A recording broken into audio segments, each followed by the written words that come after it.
The letter reads, I'm pleased to inform you that the Federal University Lokoja, Kogi State, is to confer on me honorary doctorate degree as follows. Venu Federal University Lokoja, Kogi State, date Saturday, 21st October 2023, time 10 a.m.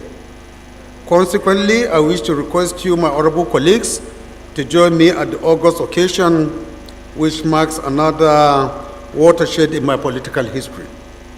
Honorable members who are willing to attend should please indicate at the Sergeant at Arms desk to enable us provide necessary logistics.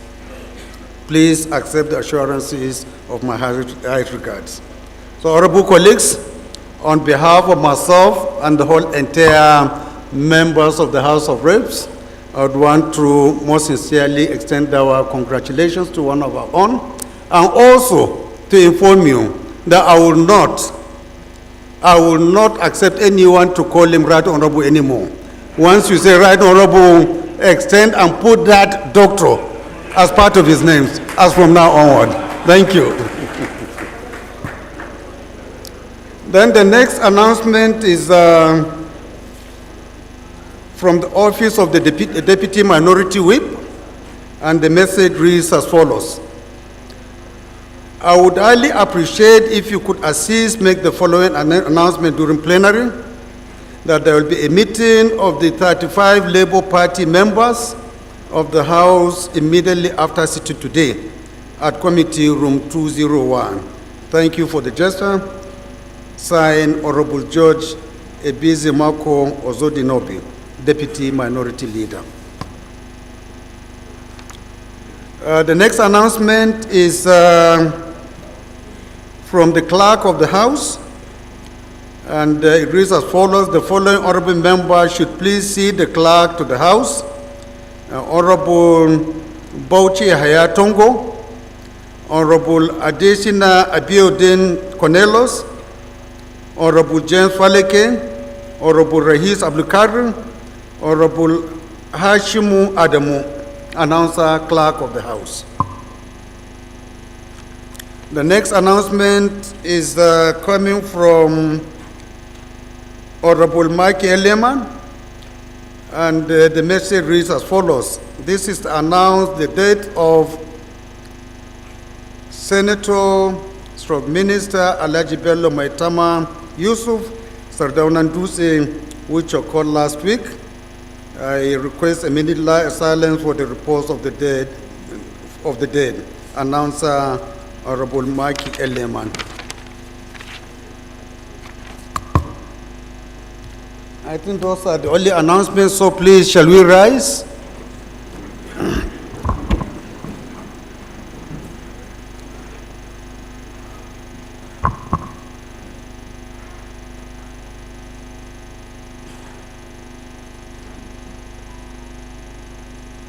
May the soul of the departed rest in peace. Amen.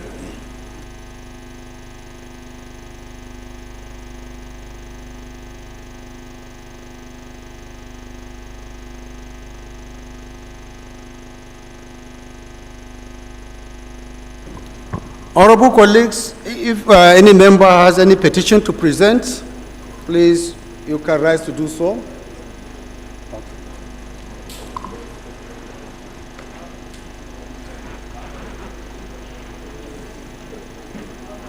Okay.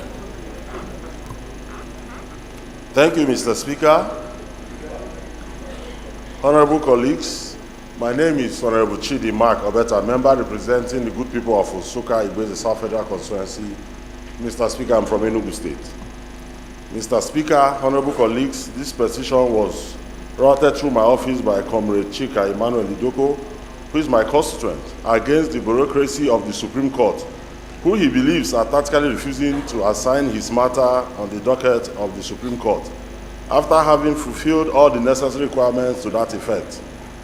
Mr. Speaker, honorable colleagues, this petition is a pre-election matter and the litigant is appealing the ruling of the Court of Appeal, but unfortunately, he and his lawyers are being denied access and information on why the matter is yet to be docketed and time is of the essence.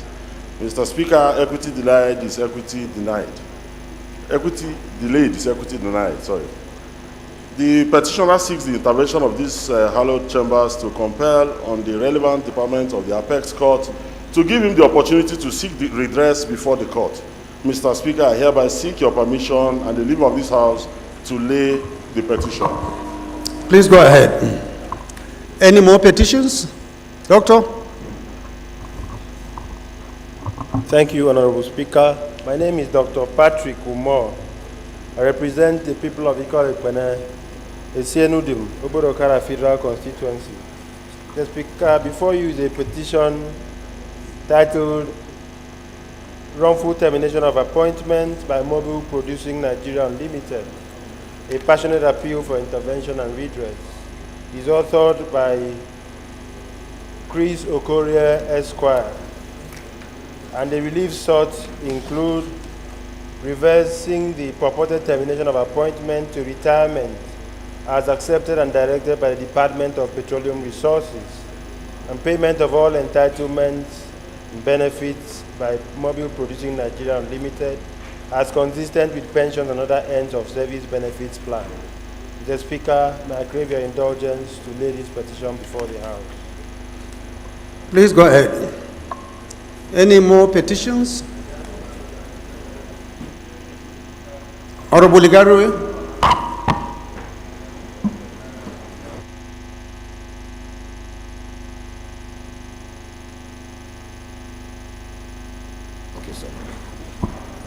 Thank you, Mr. Speaker. My very respected colleagues, my name is Right Honorable Igariwe Iduma Enwo. I represent the good people of Afiko and Eda Federal Constituency, Mr. Speaker. I'm from Ebonyi State. Mr. Speaker, I rise this morning under Order 8, Rule 3 to present a petition addressed to Mr. Speaker and this Honorable House. Mr. Speaker, the petition is titled Rejection of the Sale of the Pontoon at Ozeza Beach to an individual and the illegal use of Army and Navy to enforce the sale. Mr. Speaker, this petition is signed by 11 persons, 8 of which come from Afiko local government area in Ebonyi State, and the other 3 from Igonigoni clan in Abi local government area of Cross River State. Mr. Speaker, these 2 riverine communities are not happy with the sale of the only pontoon that has allowed them move from one part of the community to the other part of the community. And this sale was enabled by the Nigerian Army and Navy. Mr. Speaker, the prayers are as contained in this petition. With the very kind permission of you, Mr. Speaker, may I lay this petition. Thank you very much. Please go ahead. Any more petitions? Yes, Honorable. Please go ahead.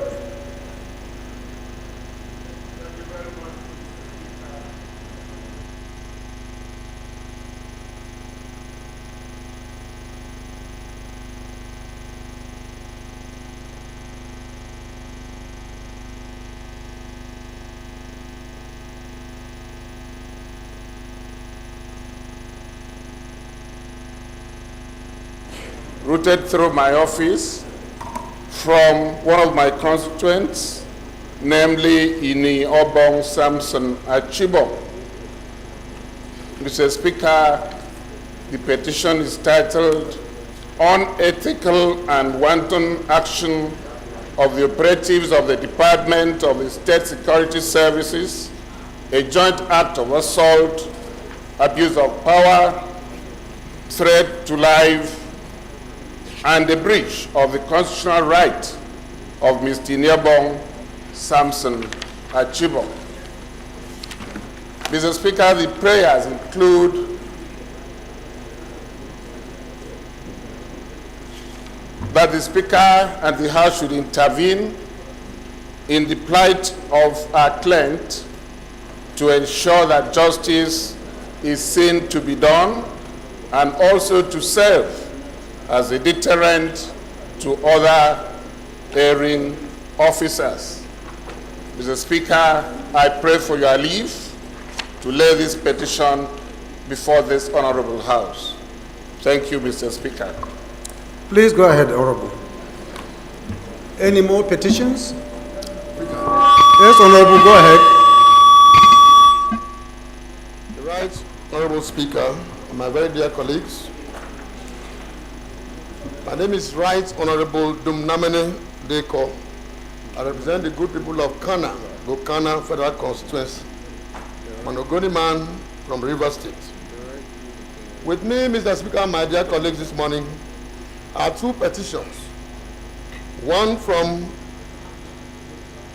Mrs. Juliana Wikane of Bianu community in Kana local government. And it reads, an urgent appeal for your intervention over a fraudulent transaction involving the land of Mrs. Juliana Wikane of Bianu town against Airtel Nigeria Limited. And the second one is a petition from youths, from the Youth and Environmental Advocacy Center on the non-treatment of one Dr. Barine Lene, a victim of armed robbery attack by 4 medical facilities in River State for not possessing a police report, which led finally to his death. Mr. Speaker, with your leave, I seek to lay this petition. Thank you. Please go ahead, Honorable. Any more petitions? Yes, sir. Okay, my right Honorable, please go ahead. Thank you, Mr. Speaker. Mr. Speaker, my name is Honorable Stainless Wood. I represent the good people of Igbe Titi, Uzo, and the Federal Constituency. Mr. Speaker, I'm from Enugu State. Mr. Speaker, my dear able colleagues, this petition came through my office. This petition is against Global International Crusade Network. Petition against Timothy Peter Manjok, who is a director at the Federal Capital Territory Administration, FCT, Abuja, for corruption practice across abuse of office and failure to declare assets, contrary to the part 1 of the 5th schedule of 1999 Constitution of the Federal Republic of Nigeria as amended, Section 5th and 15th of the Code of Conduct, Bureau and Tribunal Acts 1998 and other Nigerian law. Mr. Speaker, this petition is signed by Uchenna Emeka Mojeku. Mr. Speaker, I grant please, can you grant me your urgence to present this petition before you? Please, Honorable, proceed to lay your complaint. Yes, Honorable, please go ahead. Thank you, Mr. Speaker. Honorable colleagues, I remain Fatoba Olushola, member representing Ado Ekiti, Irepodu Ifeolodu Federal Constituency. Mr. Speaker, honorable colleagues, this petition was brought to my office and is from a forum of non-governmental organization in Nigeria. It was signed by one comrade, Wole Badmos, national coordinator.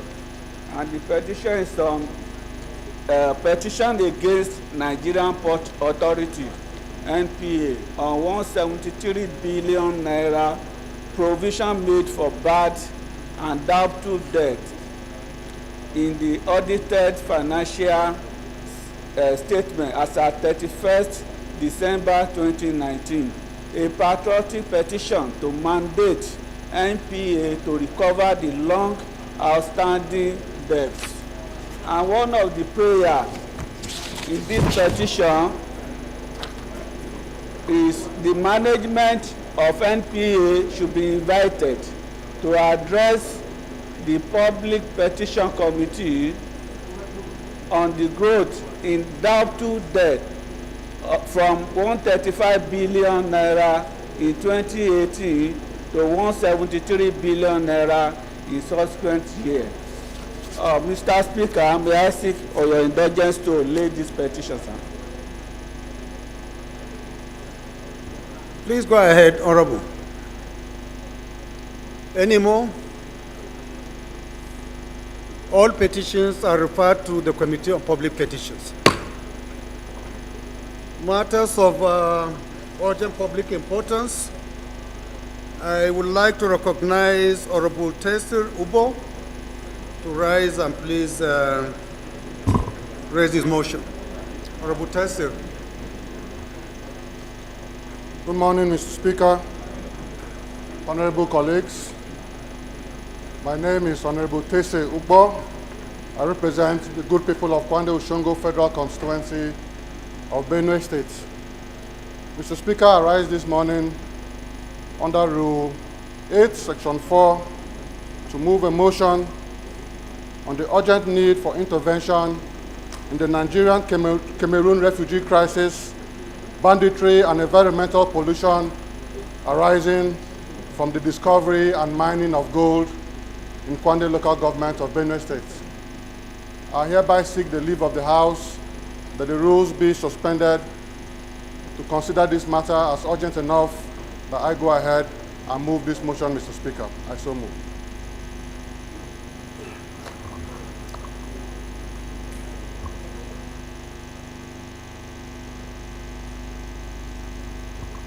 Any seconder to the first leg of this motion? That the matter is urgent enough to be taken today?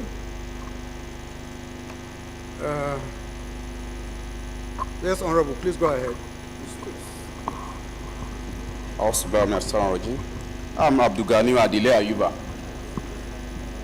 from Malion Shore Federal Constituency, the largest in Lagos and by extension Nigeria. I rise to second the motion moved by Honorable Tessie that it's called for urgent public importance. I so second. Those in support of this motion should say aye. Those against should say nay. The ayes have it. Any seconder to the second leg of the motion that this motion that the House should suspend its rules to entertain this motion right away? The young parliamentarian, please go ahead. Thank you, Mr. Speaker. Honorable colleagues, I remain Honorable Mukhtar Tolani Shagaya, representing the good people of Ilorin West, Asa Federal Constituency from Kwara State. I hereby rise to second the motion as ably moved by my colleague that we suspend our rules and take this motion now. Those in support should say aye. Those against should say nay. The ayes have it. Honorable, please continue. Thank you, Mr. Speaker. Mr. Speaker, I rise today to move the motion, as I mentioned earlier, on the need for urgent intervention in the Nigerian Cameroon refugee crisis, banditry, and environmental pollution arising from the discovery and mining of gold in Kwande local government of Benue State. Mr. Speaker, the House notes that Kwande local government boundaries Cameroon on the north, Cross River to the east, and Taraba to the west. The local government have suffered sufficient violent attacks termed as farmers' herders clashes, leaving many indigents either dead, badly injured, or homeless, and without farmlands and a source of livelihood for over 10 years, especially the people of Turan and Ikurab districts of the local government.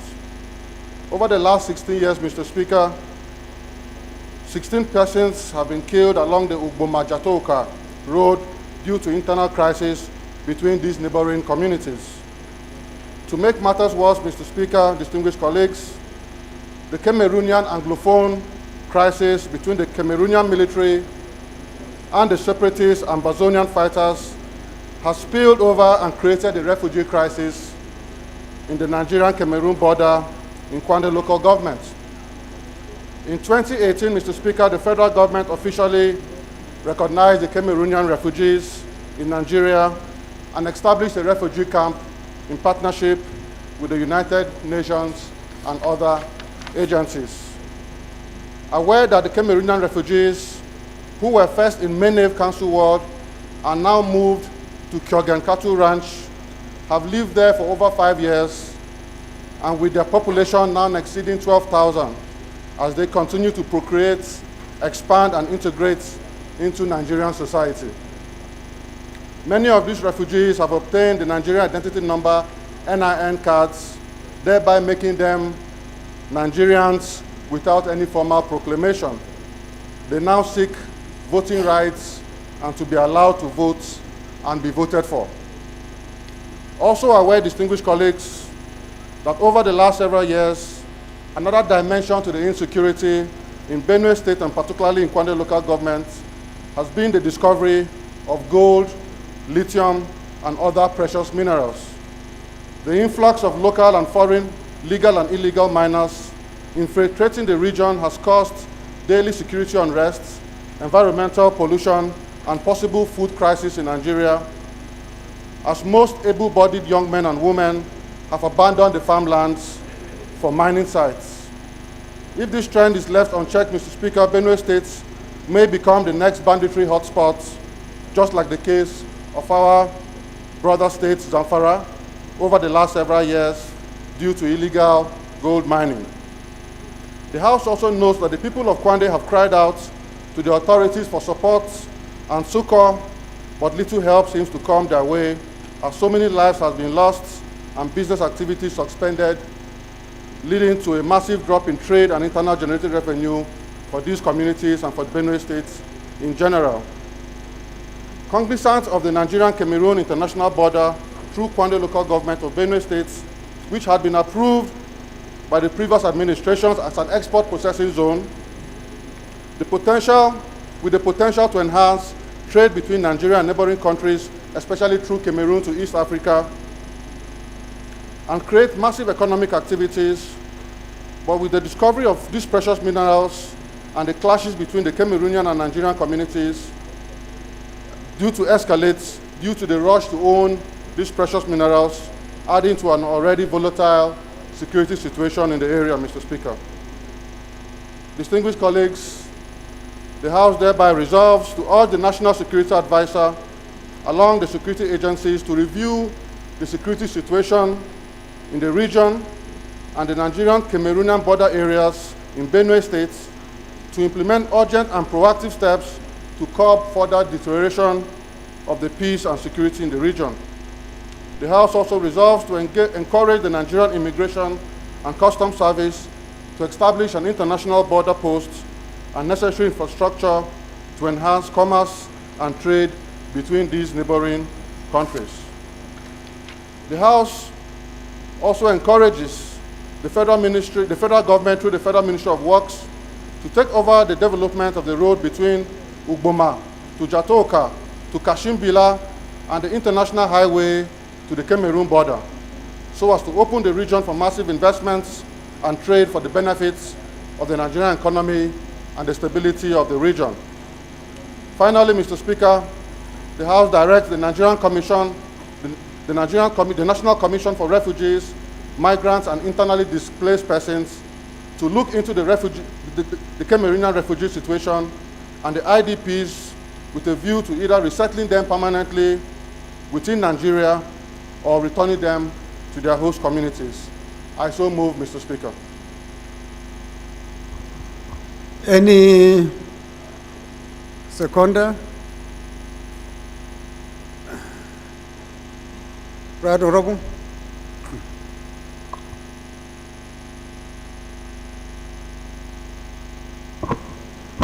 Mr. Speaker, honorable members, I remain David Umar, representing Kachaka-Garko Federal Constituency. I so second the motion of public importance. I so second, madam. Those in support of this motion should say aye. Those against should say nay. The ayes have it. This motion is referred to the Committee on National Security and Interior for further legislative input. I would like to recognize Honorable Dr. Patrick Umo to present his motion of urgent public importance. Honorable, are you around? He's not around? Okay, clerk, can we take another one?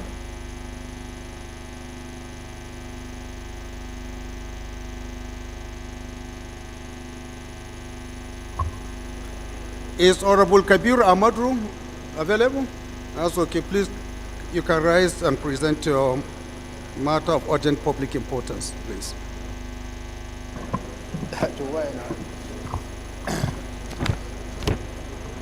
Thank you, Mr. Speaker. Honorable colleagues, Abiru Ahmadu Evales is my name. I represent the entire people of Gusau's IP, Federal Constituency. Mr. Speaker, I'm from Zamfara State. Mr. Speaker, I rise this morning to come under the 804 matter of urgent public importance on a need to call on security operatives to immediately secure the release of remaining 30 female students of Federal University Gusau who are still in captivity in the hand of bandits in Zamfara State. Mr. Speaker, I want this House to suspend its relevant rules to allow this matter to be taken as matter of urgent national importance. Thank you, Mr. Speaker. I so move. Any seconder to this motion that it is urgent enough? Right, Honorable? Please, can you go ahead? Thank you, Mr. Speaker. Ibrahim Mohammed, representing the Mr. Speaker, my name is Honorable Chris Nkwanta, and I represent the good people of Okwa East and West Federal Constituency. Mr. Speaker, I rise this morning to second the motion ably moved by my honorable colleague.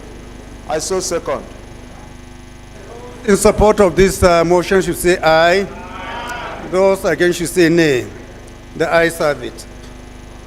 The second leg of the motion, suspension of our rules. Any seconder? Any seconder? Honorable, please go ahead. Thank you, Mr. Speaker, honorable colleagues. My name is Solomon Wombo. I represent the people of Kasnala, Ukum, Logo Federal Constituency from Benue State. I stand to second the second leg of the motion that we set aside our rules and consider the motion of urgent public importance now. I so second, Mr. Speaker. Thank you. Those in support of this motion should say aye. Those against should say nay. The ayes have it. Honorable, please proceed. And please, Honorable Jimmy Benson should sit properly, please. Please. Thank you, Mr. Speaker. Thank you, honorable colleagues. Mr. Speaker, once again, my name is Kabiru Ahmadu Mepales. I represent the entire people of Gosau's IP Federal Constituency. I am from Zamfara State. Mr. Speaker, I rise to move this motion of urgent national importance on the need to call on security operatives to immediately secure the release of remaining 30 female students of the Federal University Gusau of Zamfara State who are still in captivity. Mr. Speaker, the House will recall that at about 2 a.m. on September 22nd, 2023, suspected bandits riding on about 50 motorcycles armed with sophisticated weapons invaded 3 student-rented apartments in Sabangere village near the Federal University Gusau and kidnapped over 40 female students, taking them to an unknown destination. Mr. Speaker, equally recall that, Mr. Speaker, worried that despite engaging the bandits in a fierce gun battle by troops of Nigerian army, the bandits still escaped with the kidnapped victims.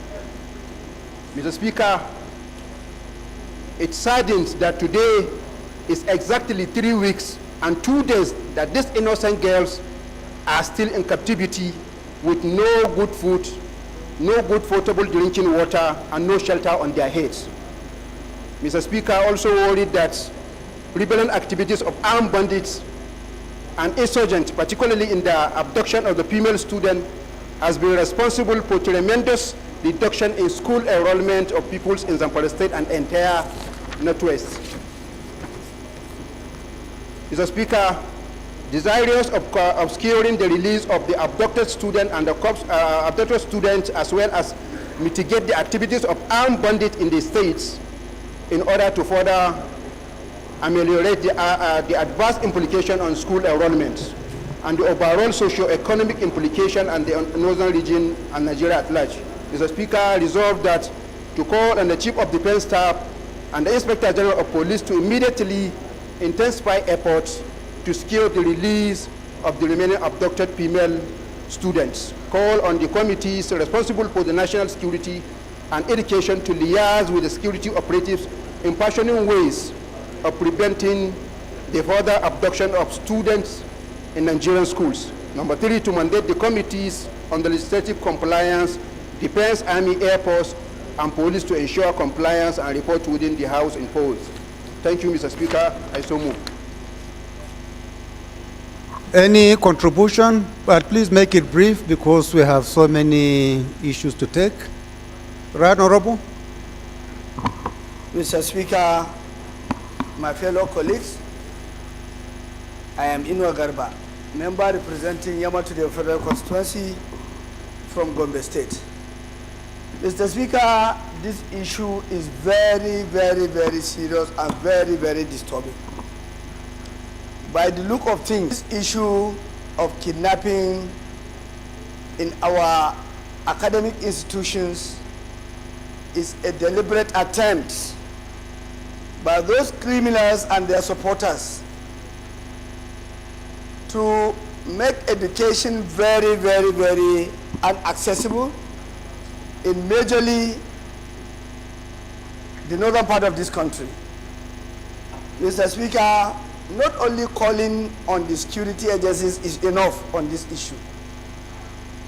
I want to appeal to our northern governors to call for an emergency meeting with the view to make a very serious strategy that they can sit down with the government in the center, with all the security operatives, to have a strategy that will stop this menace. If not, Mr. Speaker, I'm afraid, very soon, our younger ones will be remaining at home without having formal education.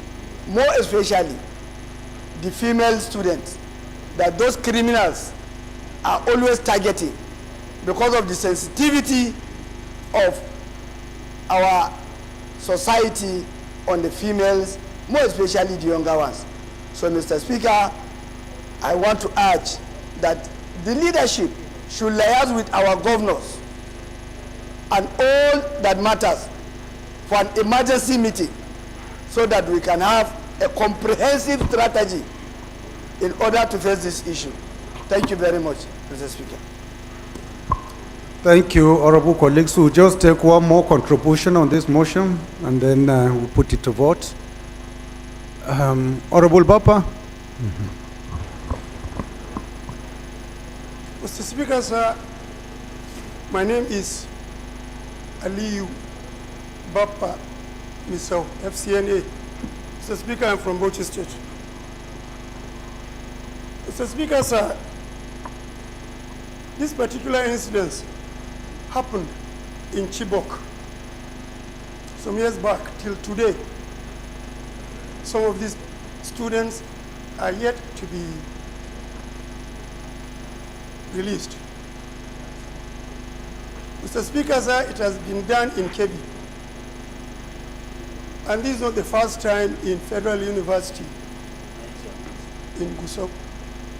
It is done in Gusau. It is done in Niger. it is done in Katsina. Mr. Speaker, the most vulnerables are the female that are being abducted. Can we reflect that it is either our wives, either our children being kidnapped? Can this house please sit today? We cannot. I am urging the Honorable House to resolve and compel. It is not a matter of urging.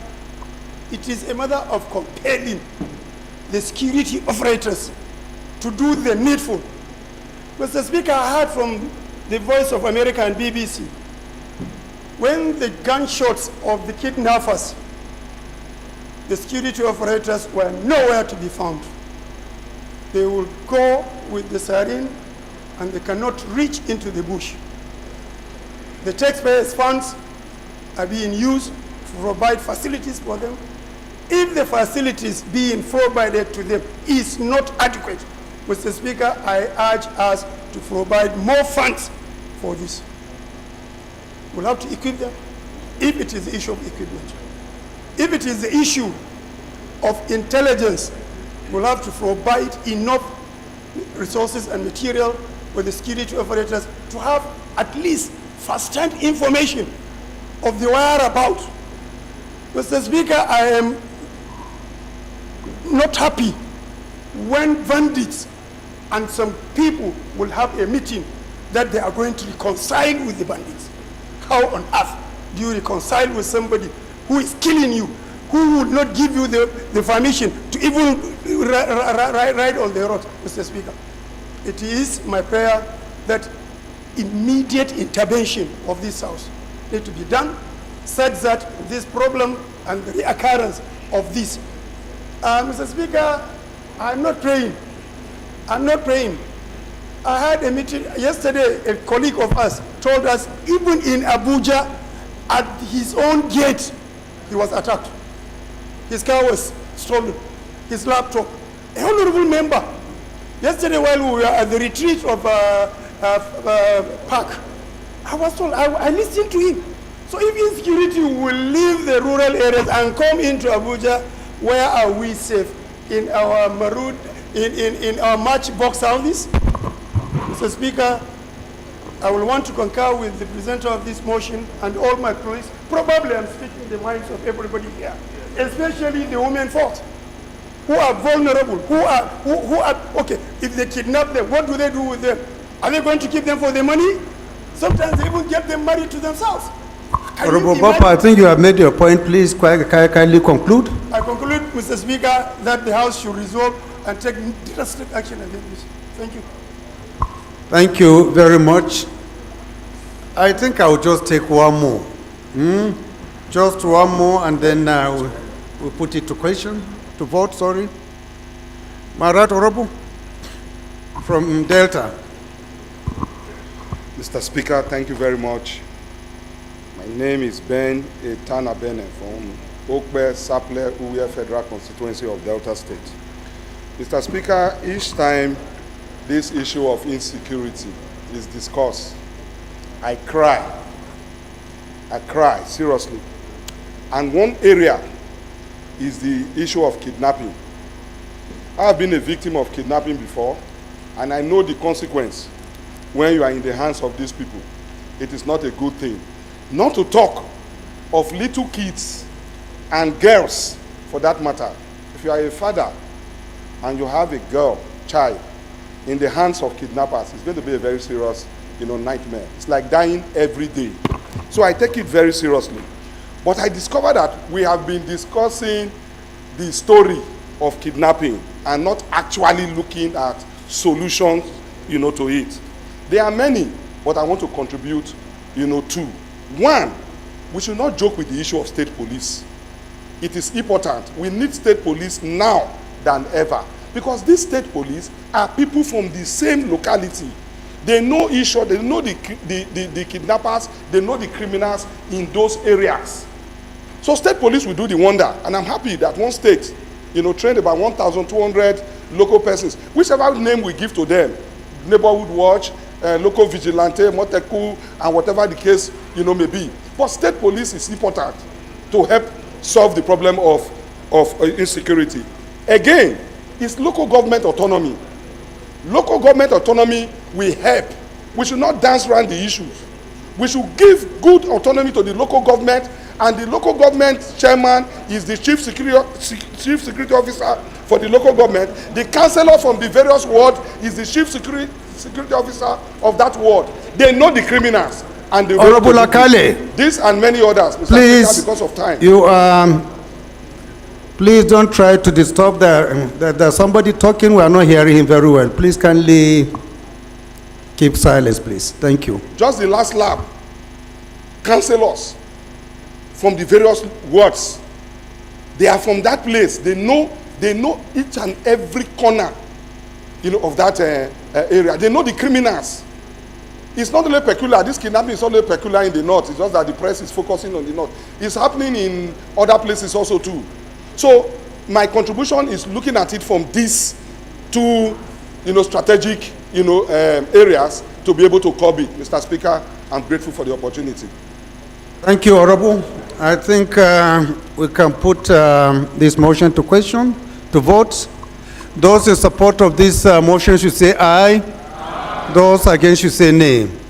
The ayes have it. This motion is referred to Committee on Legislative Compliance, Defense, Army, Air Force, and Police.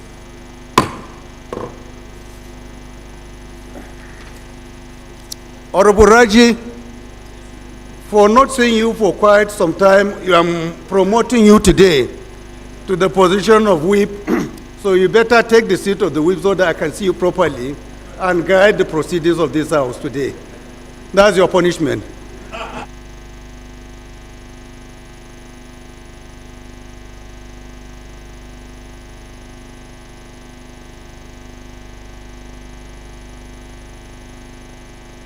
Honorable colleagues, the first business of the day is the presentation of 31 bills. I now invite the clerk to read the short titles. Point of order, Mr. Speaker. Point of order, Mr. Speaker. Yes, my brother. What is your point of order? Mr. Speaker, my name is Sada Soli Jibia. Mr. Speaker, I'm coming on order 12, rule 1, sub 2, sub 3, and rule 2, sub 4, on page 71 and 73 of the order book. May I read, Mr. Speaker? Go ahead. Order 12, procedure on bills. Rule 1-2. Any member who wishes to move a motion for leave to bring in a bill shall give notice to provisions proposed to be embodied in the bill to the clerk, who shall cause them to be published in the official gazette or house journal, and shall send a copy of the first of such issues to every member. Mr. Speaker, this thing has been occurring in this house, and we're losing track on how we can get ourselves together and contribute on bills, because we are not being given the journals nor the gazette of these bills, so we lose track of what is coming before the floor. We have not fulfilled the righteousness of the procedure of presenting bills on this floor. Therefore, members will end up presenting bills, and the bills will lose track because we don't have records of these bills as they should be gazetted or in the House Journal. Rule 3 also reads, on the introduction of a bill, a compendium of background information shall be delivered to all members. If it is an amending bill, an up-to-date consolidation of the act or acts to be amended shall be delivered unless the bill amends an act amended previously in the session. Now, if we go to Rule 2, which is presentation and first reading of bills, with regards to bills even coming from the president. Rule 2.4 reads, a printed copy of the bill shall, as soon as possible, be sent to every member. Mr. Speaker, why I'm calling this is we must adhere to the rules of this House so that we can keep track of what we are doing in this House. These bills, we don't have them gazetted. They are not gazetted. We don't have them, so we don't have the idea of what we can contribute during the second readings of this bill. I so move, Mr. Speaker. Thank you, Honorable colleague. I think what you have mentioned are quite germane, even though because of the peculiarity of this period we are in, some of them are things that we are aware but may not be at this material time be able to implement. You have been in the House in 6th Assembly, and I'm sure you can appreciate the difference between the number of bills being sponsored by members during the 6th, 7th, and 8th Assembly. It has changed tremendously this time around, and sometimes coping with the number of bills sponsored and the gazetting and other legal processes that are supposed to be involved are becoming a bit challenging. However, we have taken note, and I know that we have had a course to discuss with the Chairman of Rules and Business concerning this, and we have told him that yes, we know we have issues concerning the large volume or number of bills coming up, but as a rule, we will not accept to debate on any bill unless and until all these procedures are complied with. So I want you to know that any bill that is coming for second reading, which does not satisfy these relevant rules, will not be attended to. Thank you for your observation.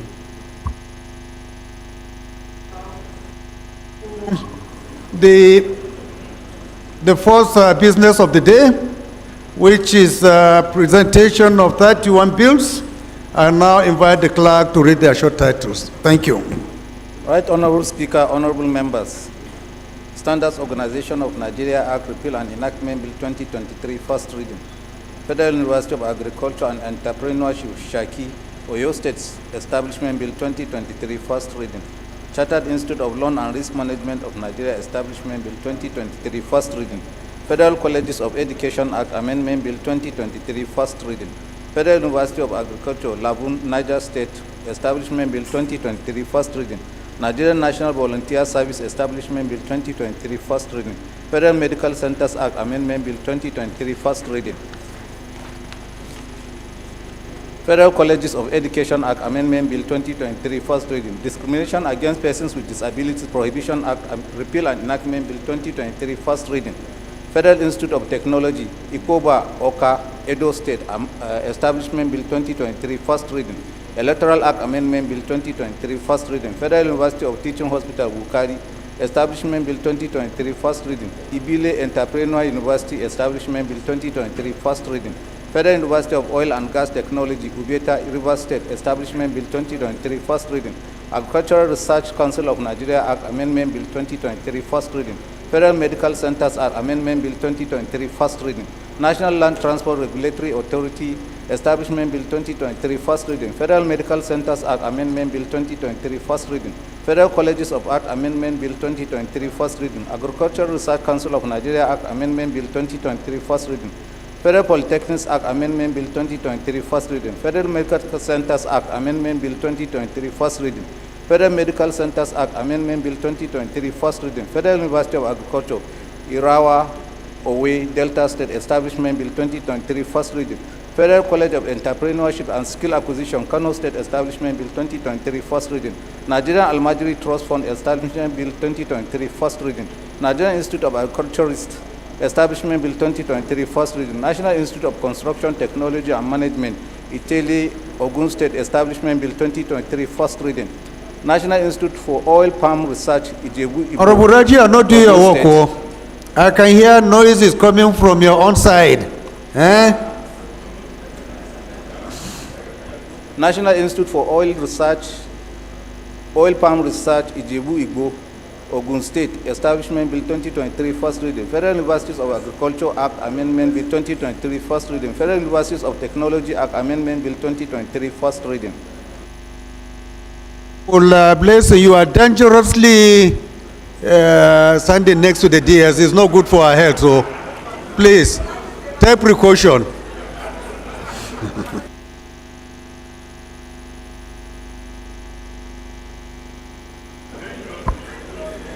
Honorable colleagues, the second business of the day is presentation of report of the ad hoc committee on the screening and confirmation of nominees' appointment as chairman and members of the Niger Delta Development Commission Board, standing in the name of Honorable Iriateke Ibori Suenu.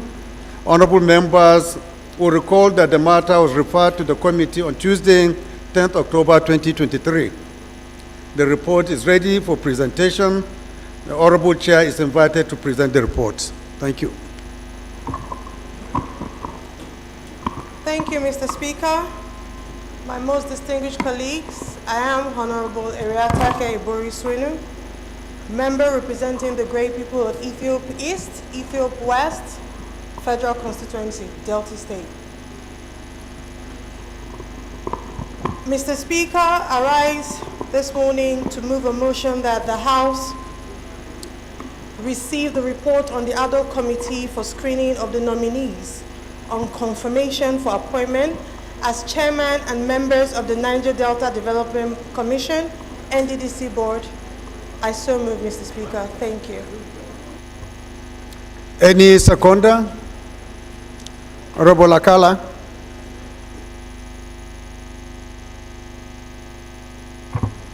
Thank you, Mr. Speaker.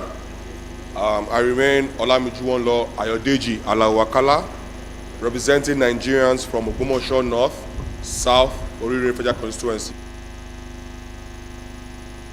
To support my honorable chairman in the presentation of our report. I hereby second. Thank you so much. Those in support should say aye. Those against should say nay. The ayes have it. Honorable Chair, please proceed to lay your report.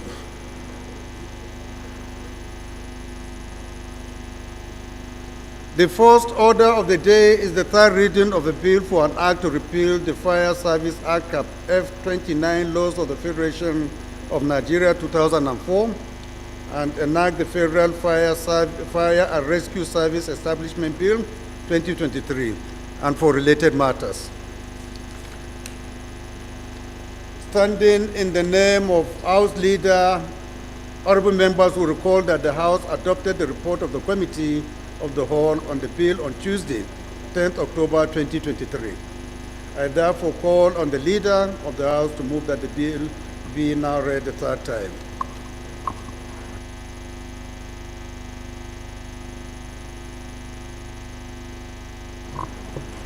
Thank you, Mr. Speaker.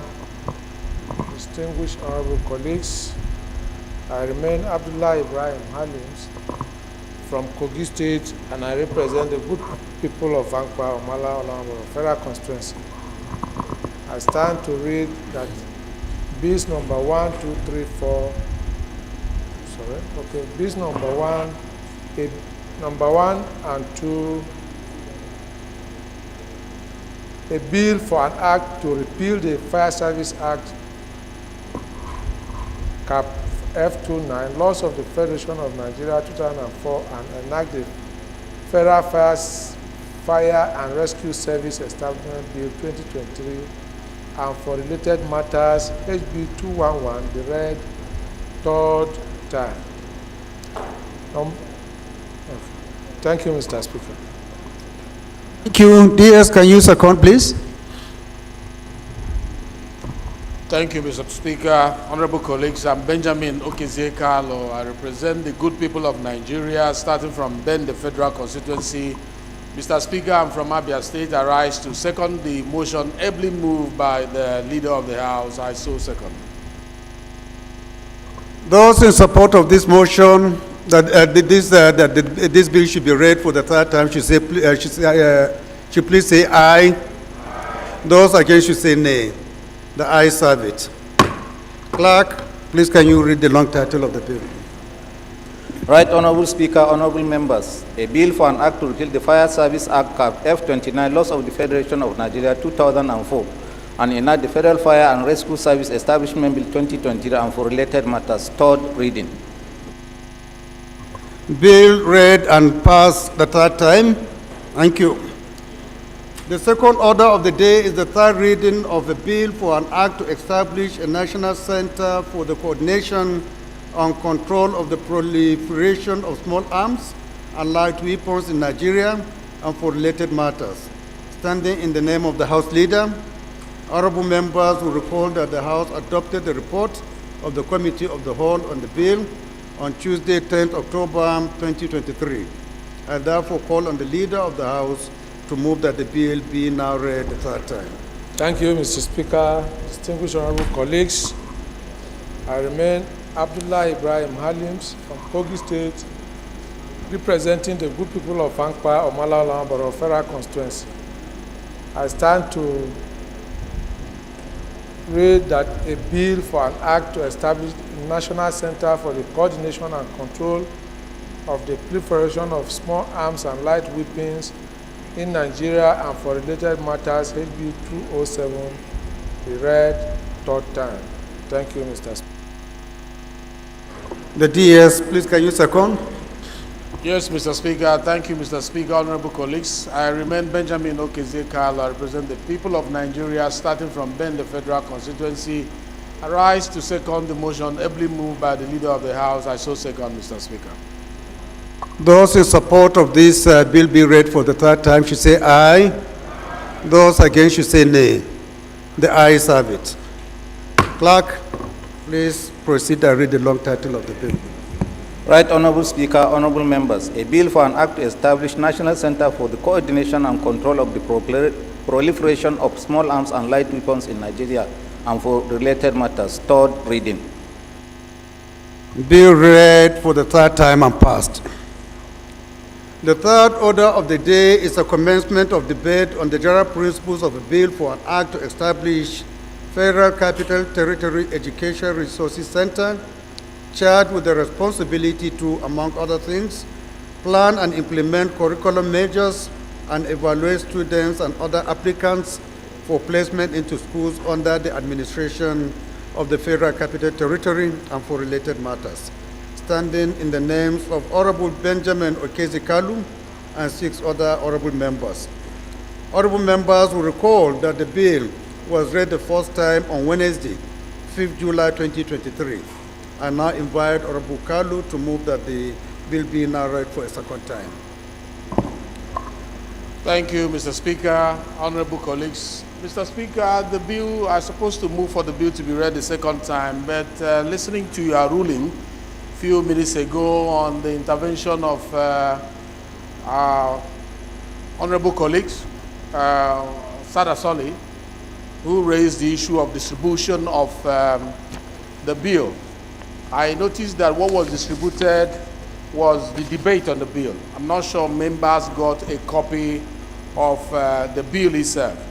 And unless with your permission, if not so, I wish to step it down so that by tomorrow we'll do proper distribution in compliance with the ruling of the chair so that others also can learn from that, Mr. Speaker. Thank you, DS. This motion or bill is stepped down by the leave of the House.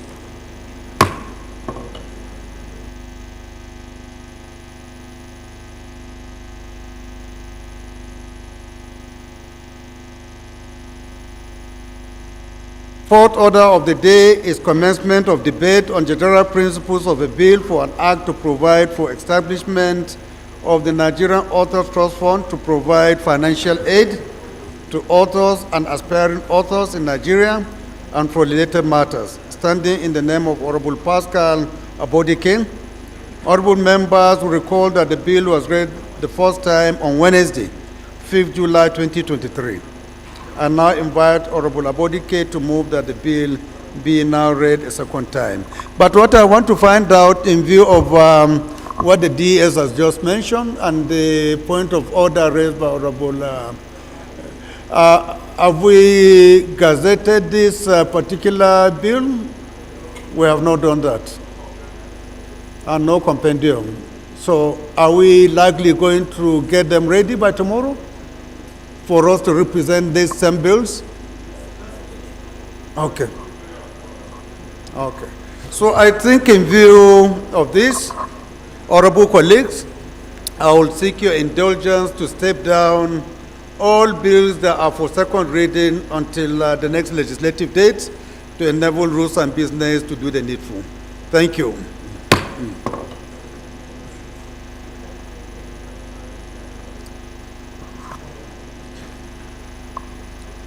The fifth order of the day is a motion on construction of water treatment plants in Ampa local government area of Kogi State, standing in the name of Honorable Halims Abdullah Ibrahim.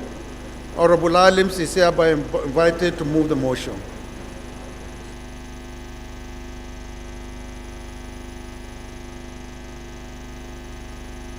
Distinguished honorable colleagues, I remain Honorable Abdullah Ibrahim Ali Halims.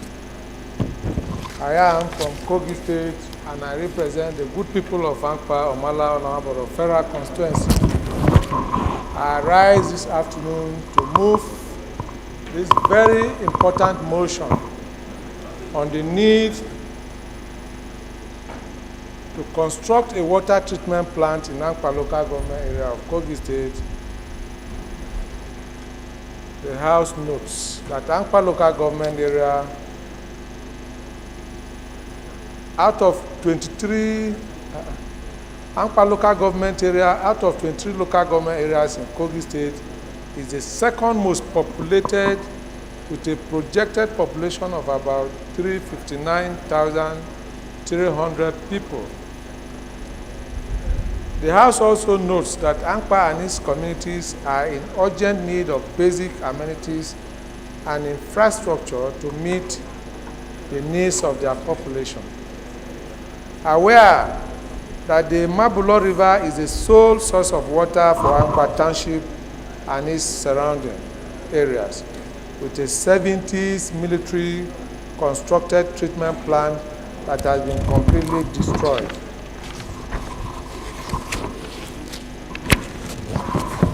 Concerned that the collapse of Ankpa water supply led to residents constructing boreholes as an alternative, but was unsuccessful due to the area's geological conditions, thus leaving residents to use the polluted Mabulo River in Ogaji for self-sufficiency, despite the high risk of waterborne diseases. Disturbed that the high demand for water in the area has led to the proliferation of boreholes which dry up after a year or so. Cognizant of the need for the construction of a water treatment plant from the Mabulo River to address the perennial water scarcity in Ankpa and eradicate waterborne diseases. The House do resolve to urge the Federal Ministry of Water Resources to ensure adequate funding for the construction of a comprehensive water treatment plant and reticulation of same from the water treatment plant to Ankpa and its surrounding communities. And 2, mandate the committees on water resources and appropriation to include the construction of a water treatment plant in Ankpa local government area of Kogi State in the 2024 budget estimates. I so moved. Thank you, Mr. Speaker. Honorable colleagues. Thank you. Any seconder?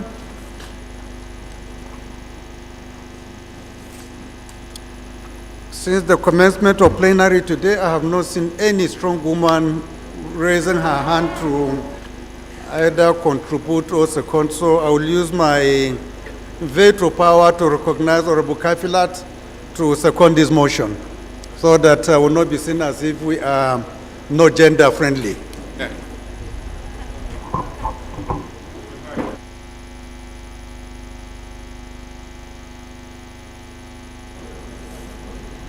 Good afternoon, Mr. Speaker, respected colleagues. I rise for and on behalf of the people of Koshofe Federal Constituency to second the motion. I so second. Thank you, Mr. Speaker. Honorable Kauje, please take your seat. Take your seat, please. Honorable Those in Kauje. support of this motion should say aye. Honorable Kauje. Those against should say nay. Go back to your seat. The ayes have it.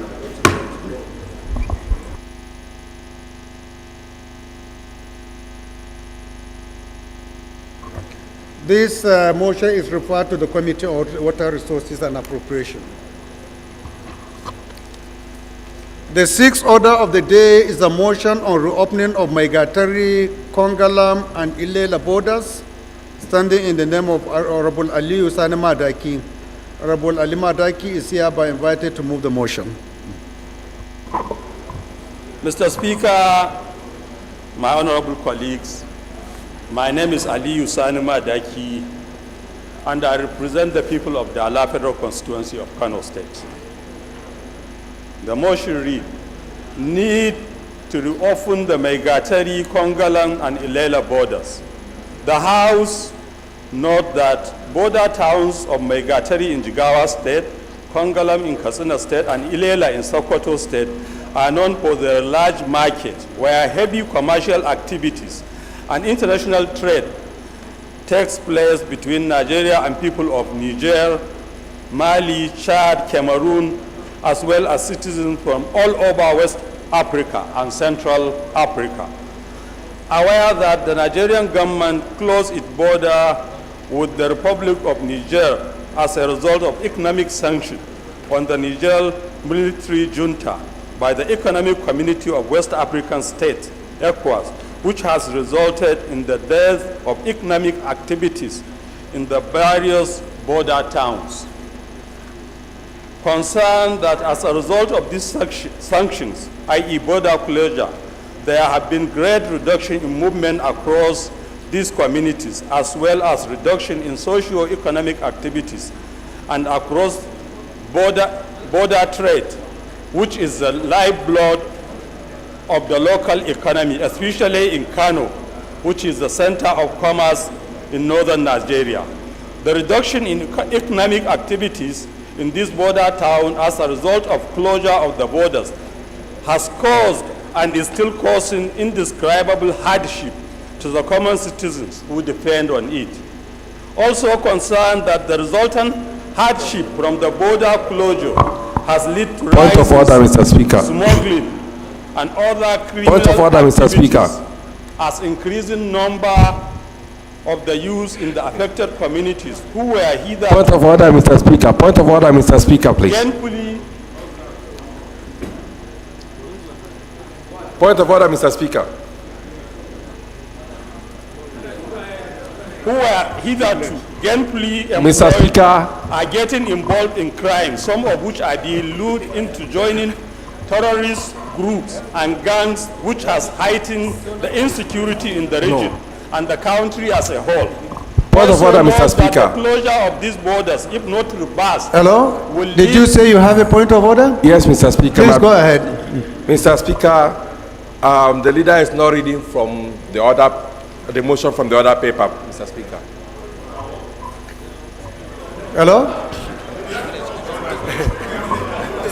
Privilege, my privilege, sir.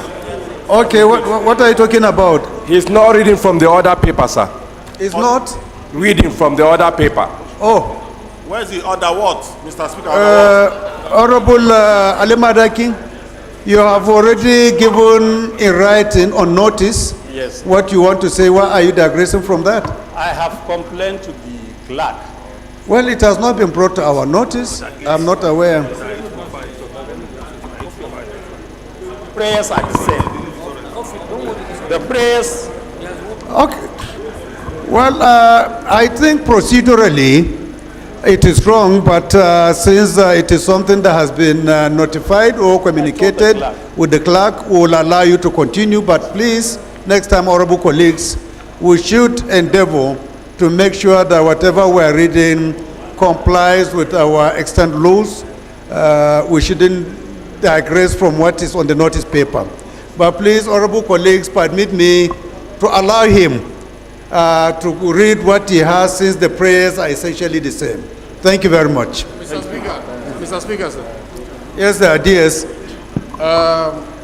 In line with your ruling, he will continue. But it's also important, Mr. Speaker, that the secretariats get to know, because we are getting complaints that when they submit their motion on notice, what comes out is not exactly what they submitted to the secretariat. The leader just mentioned to me now he was struggling with this.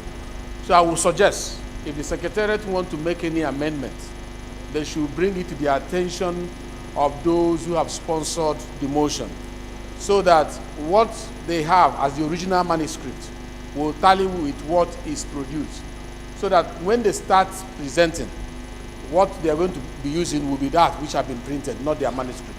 But I'm seeing manuscripts, they are reading from manuscripts, and what is printed is deceiving the members because it's different. I just wanted to add that, Mr. Speaker.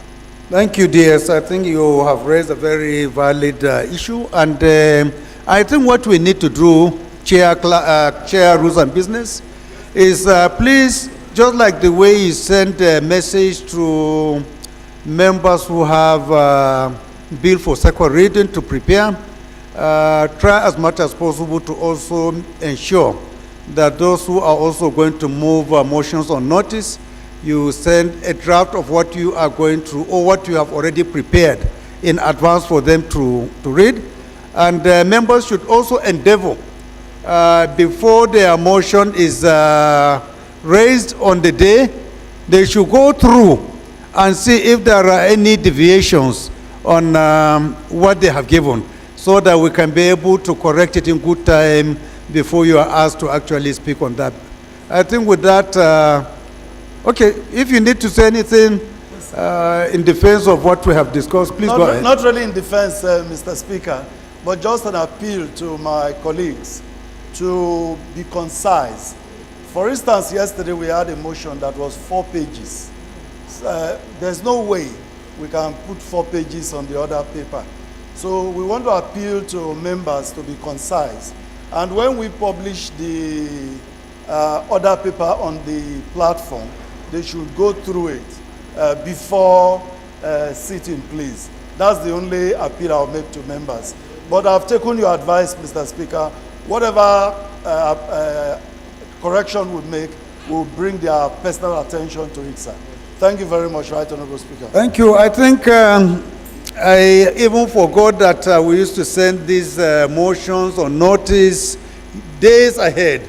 So please, honorable colleagues, if there are observations or deviations from what you have submitted, you have ample opportunity to do so before the effective date.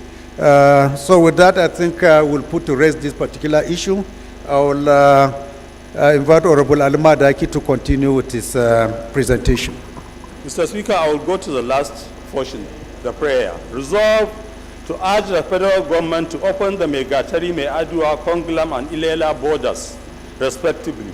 Mandate the Committee on Custom and Exercise to ensure implementation and report back to the House within 2 weeks. I so submit, Mr. Speaker.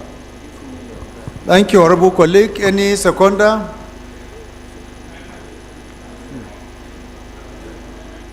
Mr. Speaker. Honorable Elema.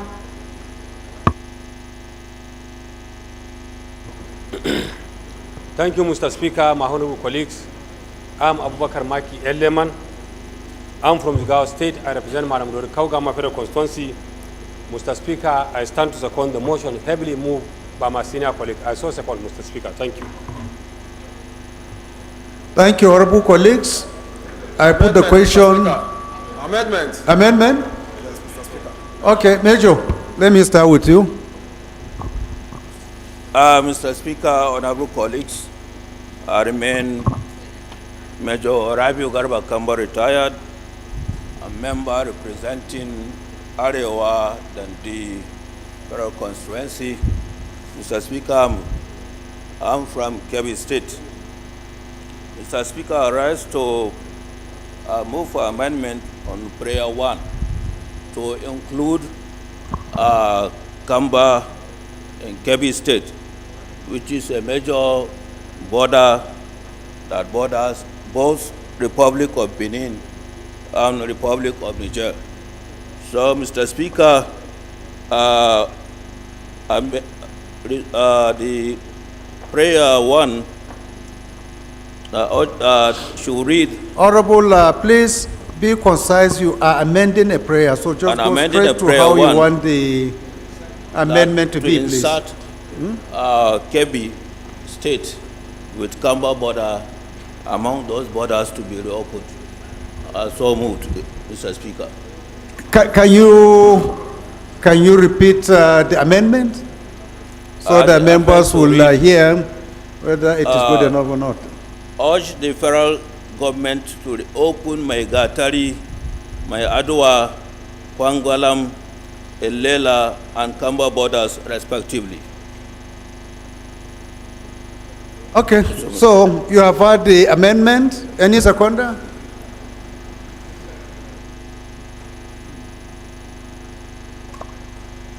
There is somebody who has been away from this country for quite a long time. I don't know whether for official. Let us make him up to date and recognize his face, which we have not seen for quite some time. He knows himself, so he should just stand up and second without me disclosing his name. Thank you, Mr. Speaker. My respected colleagues, my name is Honorable Bello Kaoje. I represent the people of Bagudo and Suru Federal Constituency. Mr. Speaker, I'm from Kebbi State. Mr. Speaker, I was compelled to stand out and second this amendment. But actually, it's not an amendment that I wanted to second. Why, Mr. Speaker, those respective borders, I believe they were under ECOWAS sanction. So, but since I was compelled... No. If you are not in support of the amendment, we can excuse you. Mr. Speaker, excuse me because what happened in Niger, I'm not in support of that. So actually, I am behind the sanction of the ECOWAS. Okay, thank you. So any seconder to this amendment? Right, Honorable, please go ahead. Thank you, Mr. Speaker, my honorable colleagues. My name is Honorable Mansour Musa, representing Aleru Gondu Jega Federal Constituency. Mr. Speaker, I'm from Kebbi State. I rise to second the amendments, the motion, the amendments, I so second. Thank you, Mr. Speaker. Thank you. Those in support of this amendment should say aye. Aye. Those against should say nay. Mr. The ayes have it. Point of Mr. Speaker, amendment. Further amendment, Mr. Speaker. To the same prayer one? Yes, Mr. Speaker. Okay, go ahead. Okay. Go ahead. Go ahead. Mr. Speaker, the amendment here is, my amendment is the sanction should be lifted after the lifting of ECOWAS sanction. The border should be opened when the ECOWAS countries maybe lift the sanction between the other countries and Niger Republic. You repeat what you have said so that members would understand how your own amendments will affect the amended prayer. Mr. Speaker, the opening on my amendment here is the opening of those respective borders should come after the ECOWAS has lifted the sanction. So that is your revised amendment? Yes. Any seconder to this revised amendment of prayer one? Pastor, please go ahead.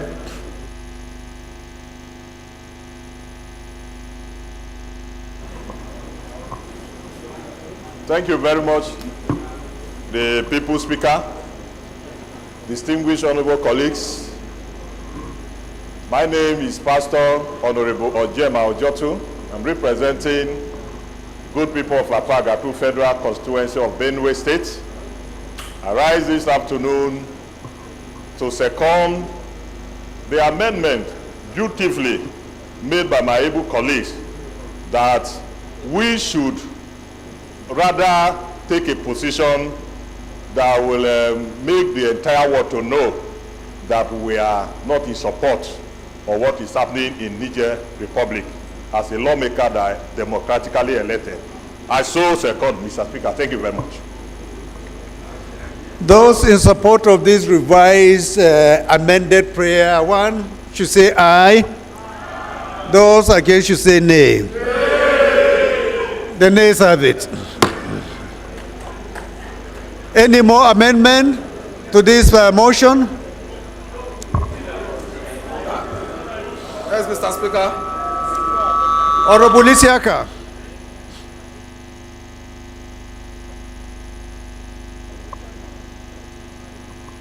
Mr. Speaker, thank you very much. My name is Boyega Isiaka, representing the people of Yewa North, Imekwa for Federal Constituency. Mine is just a brief comment, Mr. Speaker. And the comment is that while I appreciate the feeling of the proposer of this motion, because I'm also from a border town, and I appreciate the enormous challenges being faced by people in the border town. But here is an issue that is bigger than, that is a bit bigger than that. It has to do with democracy and democratic tenets. And that is the whole essence of this. I appreciate this because... So please, are you going to amend any of the prayers? Because we have gone beyond debates of the motion. Mine is just a little debate that we should exercise some patience. If you are not in support of the motion, when we are putting the question, you can be able to hear your opinion. Thank you, Mr. Speaker. At this level, we are only talking about prayers. Thank you, Mr. Speaker. If you have any additional prayer to put or amending the prayer that has been put, you have the liberty to do so. Thank you very much. Yeah. Thank you very much. Thank you. Any more amendment? There is one man from Kazina that is from a porous border town. I think I saw his son be raised. Let me recognize him. If you are from Kazina and you are in a border town. I'm from Kazina, Mr. Speaker. I'm Zaria. I have dual nationality, sir. So I'm a mini Jomo representing the Oral Syndrome the Agua Federal Constituency. Sir, I'm totally in support of this motion because of the hardship being encountered by our people around the border. This is my constituency. Then the Adwa is one of my constituencies. Mr. Speaker, the harassment that people... Are you amending a prayer? Yes. Please let us avoid talking. When we are at this level, you are expected to either propose an additional prayer or amend an existing prayer. Yes, sir, my additional prayer is to include the customs to stop harassing innocent businessmen across the border because there are, as please craft it well so that it can flow. You are talking about prayer here, so please craft your prayer to amend the carefully. prayer to include the customs to stop unnecessary harassment of the business people around the area. Okay, any seconder? As prayer 3. Any seconder to this amendment? Right, Honorable, please go ahead. Are you seconding this additional prayer? Any seconder? Honorable Musa Ago, please go ahead.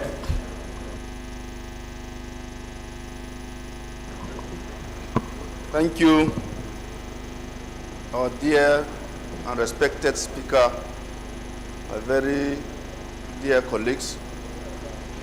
I remain Honorable Avia Musaga. I represent Bassa Josna Federal Constituency.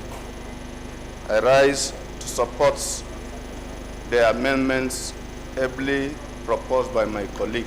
I so second, Mr. Speaker.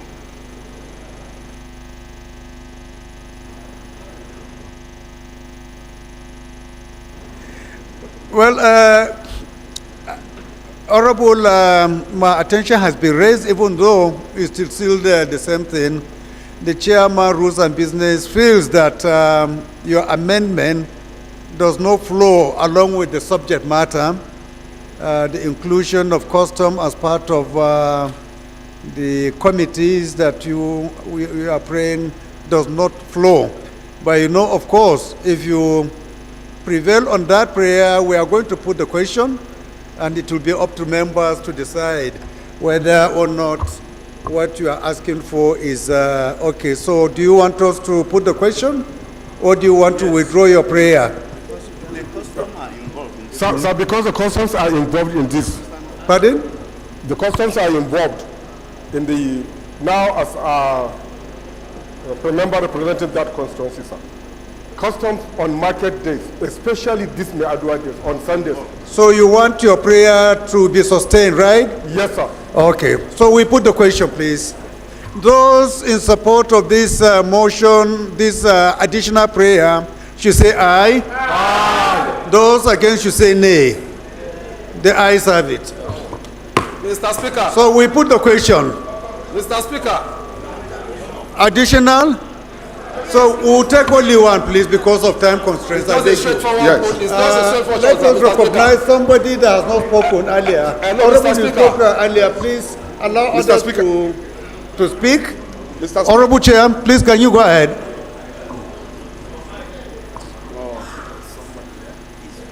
Hello, Mr. Speaker. The last amendment for today. Can you put off your microphone? Off your microphone. Honorable, please put your microphone off. Thank you. Thank you, Mr. Speaker. My name is Honorable Mudashiru Lukman, representing the good people of Iwo Ayedire Ololuwa Federal Constituency. Mr. Speaker, I'm from Osho State.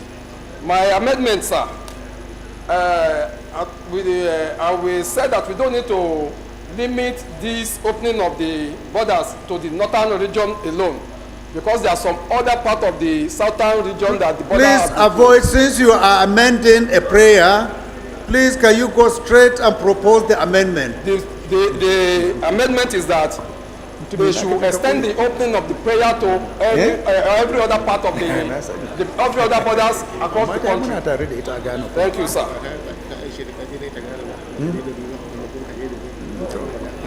Yeah? Just a minute, buddy.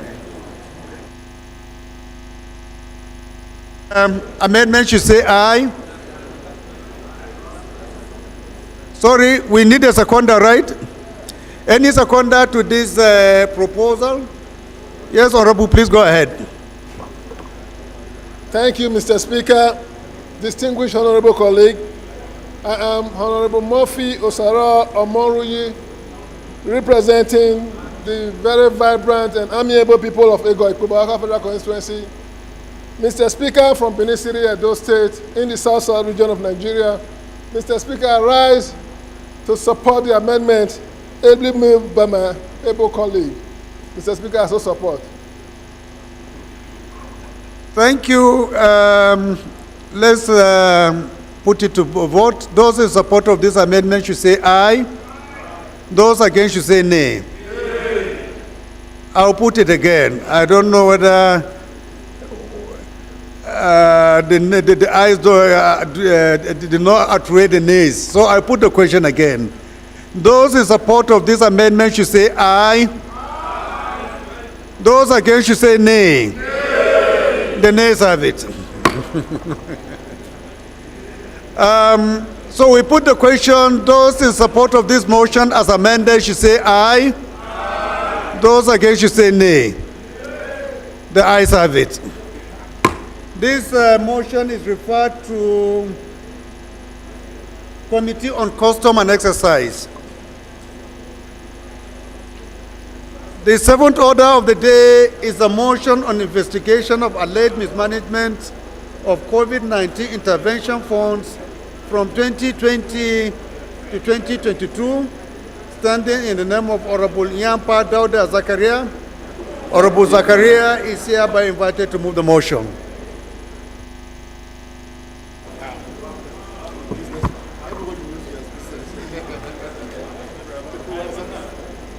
Thank you, Mr. Speaker. I am Dauda Zakaria Nyampa, member representing all the people of Madagali, Michika Federal Constituency.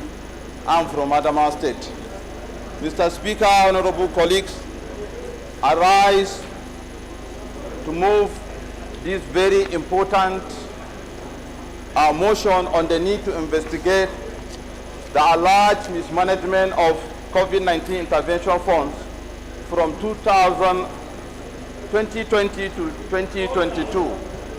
Mr. Speaker, aware that COVID-19 broke out as a major pandemic in 2019, affecting families, businesses, and economy of the nation. Order, honorable colleagues, order. Mindful that Members should please keep the eye clear, please. mindful that the federal government of Nigeria initiated several measures, including Honorable Waleoke, please can you seat. find your seat? Please leave Honorable Jimmy Benson alone. Please, I beg you. mindful that the federal government of Nigeria initiated several measures, including budgetary provision as well as funding from international Honorable Wale, somebody is saying that you are improperly dressed. Can you stand up so that people will assess you?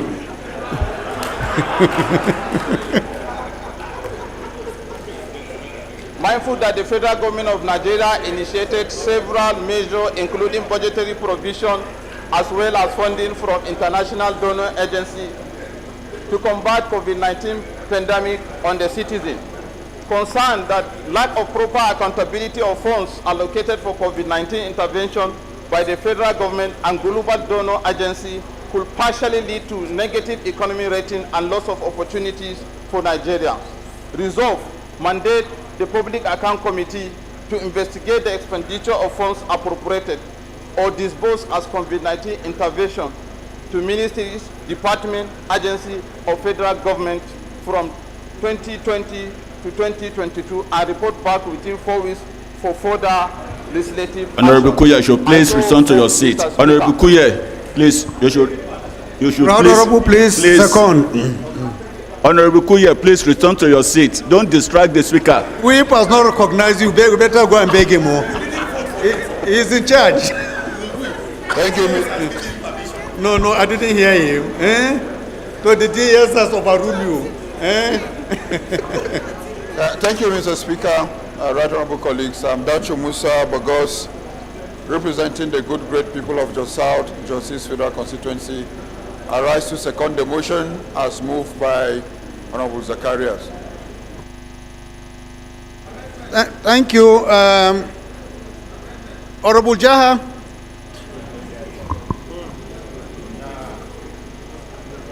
Thank you, Mr. Speaker, honorable colleagues. Ameja Hababao is my name. I represent Chibok, Dambua, and Goza Federal Constituency. Mr. Speaker, on record, including the remaining not yet recovered 87 Chibok girls. Mr. Speaker, let me commend the mover of this motion for bringing in this motion, despite it's relatively late.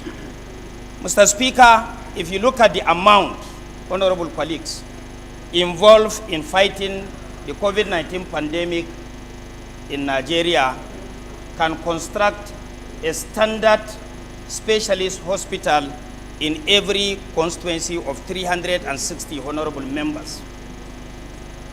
What I'm trying to say in a nutshell, if 500 million naira will be allocated to each constituency, is going to be a proud project for each and every member.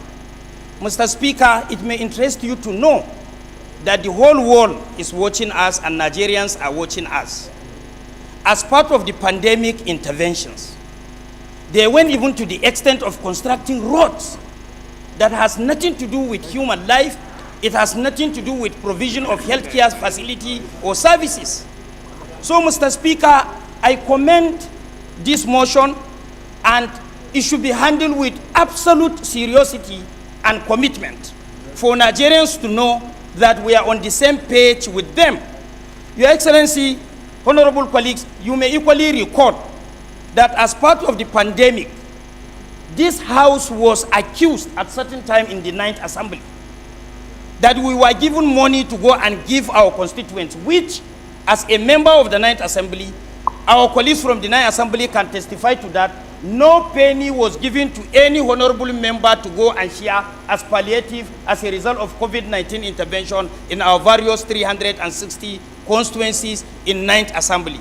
So, Mr. Speaker, that is my take as far as the motion is concerned, and I urge our colleague to come out in mass and support this motion and give it its actual are deserving support. Thank you, sir. Thank you, Honorable Jah, and I'm particularly delighted that the Chairman of Public Accounts is also present. And this is a good omen. Abi? My chair. Proud Honorable, please go ahead.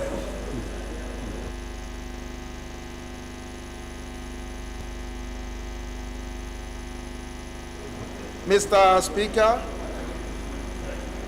my name is Honorable Chris Nkwanta, and I represent the good people of Okwa East and West Federal Constituency. Mr. Speaker, I'm from Abia State. Mr. Speaker, given the seriousness of this motion, I want to amend the only prayer in this motion to include the Committee on Financial Crimes. I so amend. Thank you. Thank you, Honorable, for your contribution. I do not think that there is any amendment to the prayer, so we can go ahead and put the question, right? Those in support of this motion should say aye. Aye. Those against should say nay. Amendment? Oh, is it an amendment you made? Well, honorable colleagues, you can see sometimes why when we say members should not be coming to, we lose the floor. So please, can you repeat if it is an amendment or you propose? Let us know so that we can put it to question. It is an amendment. It's an amendment to the only prayer, which is to include the committee. Okay, to include financial crimes among committees. That's correct, Mr. Speaker. Okay. Amend. Well, any seconder to this amendment? Point of order, Mr. Speaker. My right honorable, please go ahead. Go ahead. Please go ahead. Thank you, Mr. Speaker, honorable colleagues. My name is Honorable Emeka Chinedu. I represent the good people of Ayazun Bisesi, the federal constituency. I rise to second the motion, ably moved by my colleague. I so second. Thank you. Those in support of this amendment should say aye. Those against should say nay. Nay. The nays have it. Any more amendment? So we go ahead and put the question. We go ahead and put the question.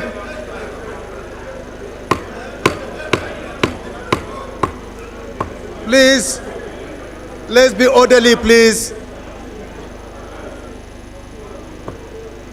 Honorable Ibrahim Al-Mustafa, you are distracting us. Please, can you find a seat?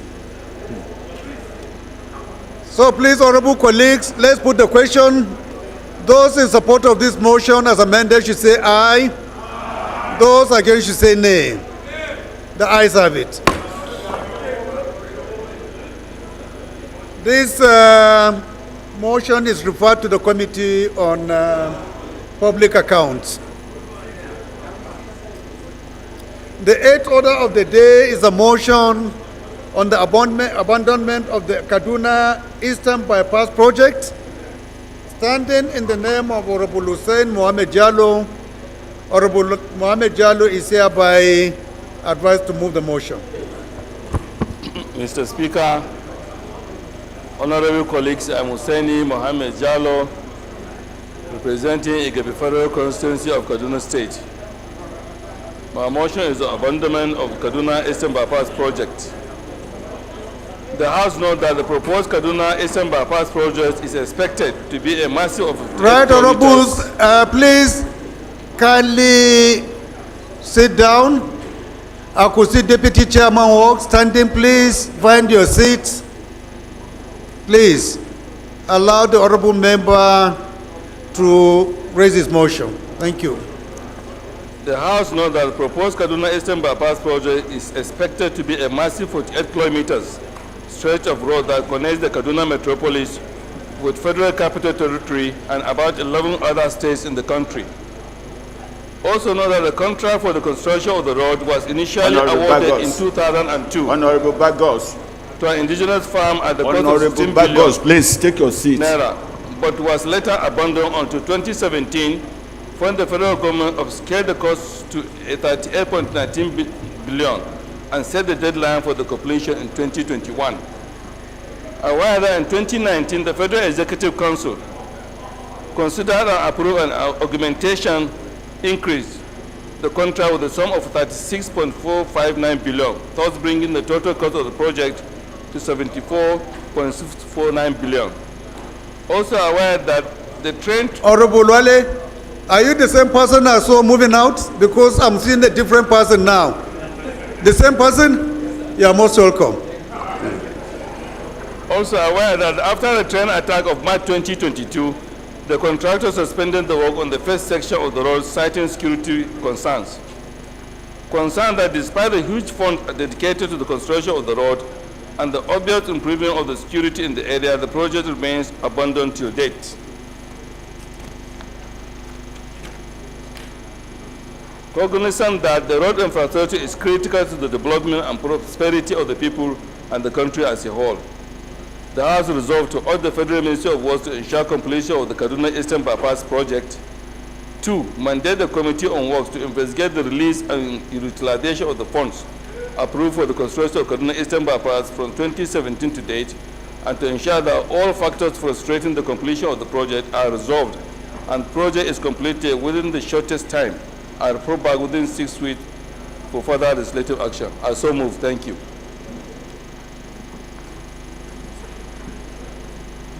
Is any seconder? Honorable Chair. Thank you, Mr. Speaker, my distinguished colleagues.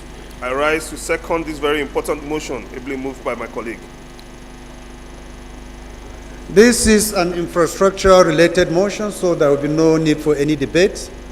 I will just go straight away and put the question. Those in support of this motion should say aye. Those against should say nay. The ayes have it. This motion is referred to the Committee on Works. The ninth order of the day is a motion on call on the National Health Insurance Authority to cover vulnerable Nigerians. Standing in the name of Honorable Bashiru Aila Dawodu, Honorable Dawodu is hereby invited to move the motion. Thank you very much, Mr. Speaker. I am Honorable Dr. Bashiru Anyila Dawodu. I represent the people of Oshodi Solo, Constituency 1. Colleagues, I'm from Lagos State. I rise today to raise this very important motion. This motion is to call on the National Health Insurance Authority to cover vulnerable Nigerians. The House notes that social economic development is not achievable without access to quality and affordable health care.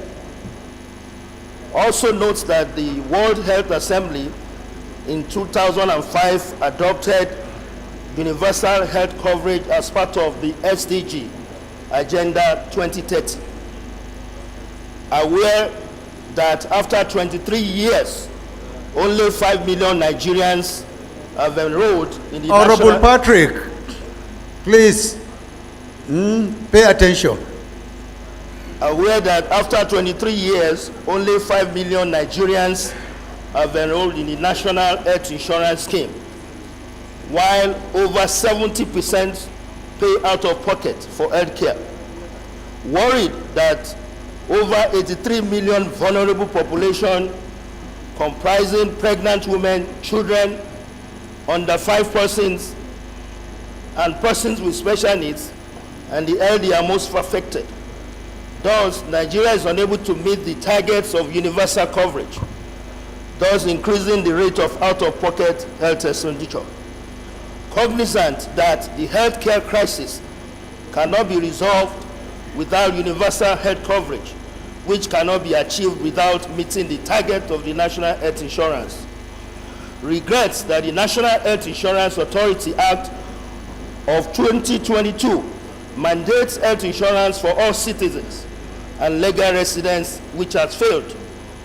Concerned that in 2022, NMPC spent 4 trillion on fuel subsidy and 3.6 trillion in 6 months of 2023. Also concerned that it costs about 5 billion to cover 5 million persons annually at the rate of 15,000 per person. The House resolves to urge the President of the Federal Republic of Nigeria to allocate part of the fuel subsidy removal savings to the Vulnerable Health Fund. Also urge the National Health Insurance Authority to ensure implementation and monitoring. 3, also mandates the Committee on Health Institutions and Finance to ensure compliance. Thank you very much, Mr. Speaker, for giving me the opportunity to speak on behalf of the 85 million vulnerable Nigerians and the 30 million persons with disability. Thank you. Right Honorable, please. Can you second? The Right Honorable Speaker. My name is Honorable Kelechi Wogu. Right Honorable Speaker, I'm from Rivers State, the treasure base of the nation. I represent the people of Echie Omoma Federal Constituency. I hereby second the motion moved by my colleague. I so second. Can we put the question? Those in support of this motion should say aye. Aye. Those against should say nay. The ayes have it. This motion is referred to Committee on Healthcare Services and Finance. The 10th order of the day is a motion on alleged intimidation, assault, and trespass by the Nigerian Army, Ipe Barracks regarding land tussle with Iraye, OK community in Ipe Federal Constituency of Lagos State, standing in the name of Honorable Wale Raji.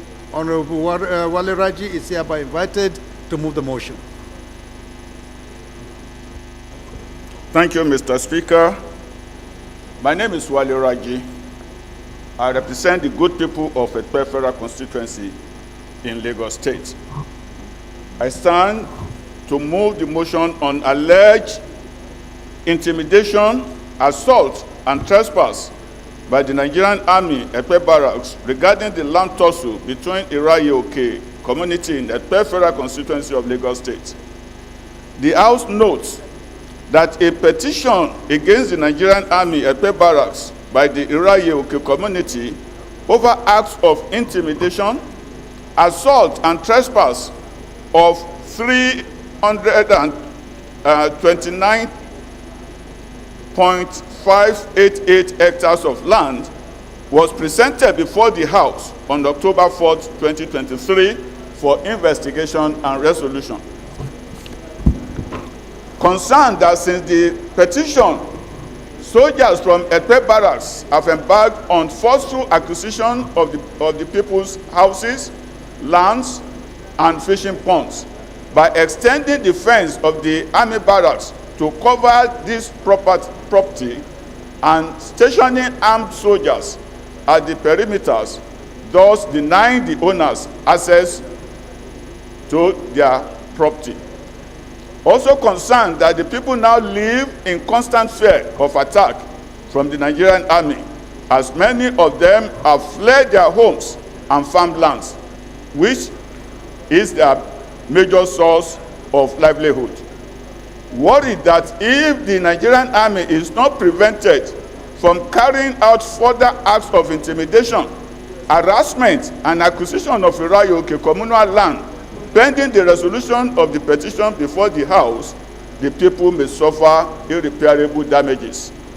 Resolves to urge the Chief of Army Staff to order the men of the Nigerian Army, especially those at the Ekpe Barracks, to refrain from further acts of harassment, intimidation, and acquisition of Iraye-Oke communal land, pending the resolution of the land dispute by the House of Representatives.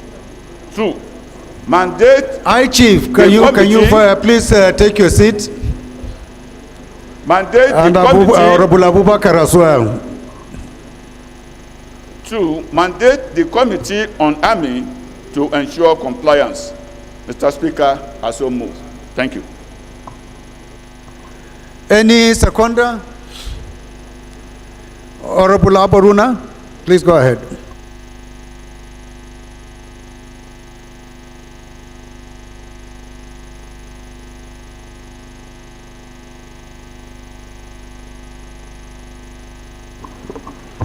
Thank you, Mr. Speaker. Thank you, distinguished colleagues. I am Bello Isa Ambarura, member representing the good people of Guadabao and Elela Federal Constituency. Mr. Speaker, I am from Sokoto State. Mr. Speaker, I rise up to second the motion ably moved by my friend, Honorable Tasil Oluwale Raji from Lagos State. I so second, Mr. Speaker. Thank you. Amendment. Honorable colleagues. Amendment. Amendment? Yes. Please go ahead. Mr. Speaker, fellow colleagues, my name is Honorable Engineer Dominic Okafo. I represent Nigeria starting from Agota Federal Constituency in Anambra State. Mr. Speaker, my amendment is on prayer 2. Since this issue has been presented as a petition, I hereby amend that prayer 2 should be mandate the Committee on Army to liaise with the Committee on Public Petitions to ensure compliance. I hereby move for this amendment. Thank you. Are you saying public petition or public compliance?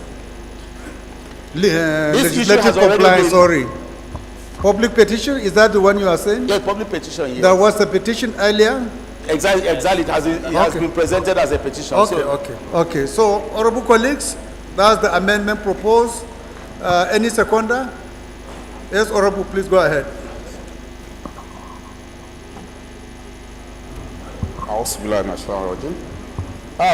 Thank you, Mr. Speaker. Abdul Ghani Adile Ariba is my name. I represent the very good people of Alimosho Federal Constituency.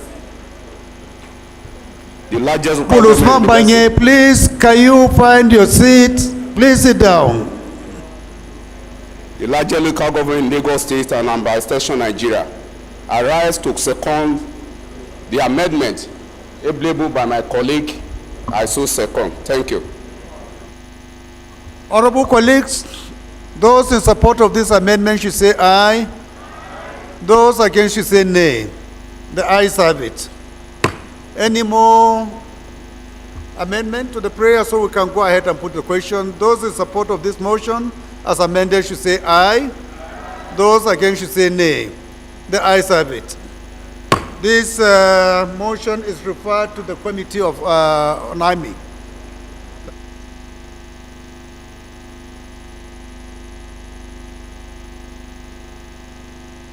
A is a motion on implementation of integrated and sustainable urban development and physical planning across the states of the Federation, standing in the name of Honorable Philip Abese. Honorable Abese is hereby invited to move the motion. Your Excellency, honorable colleagues, my name is Solomon Wombo, representing Kasnala Okum Federal Constituency. Mr. Speaker, Chief Philip Agbese is unavoidably absent. As we speak now, he is at the appeal court, and he has requested that I take this memo for him. I seek your approval, Mr. Speaker, honorable colleagues, to take the memo on his behalf if it is so permitted. Thank you, Mr. Speaker. I do not think that our laws permits that unless if you are a co-sponsor to the motion.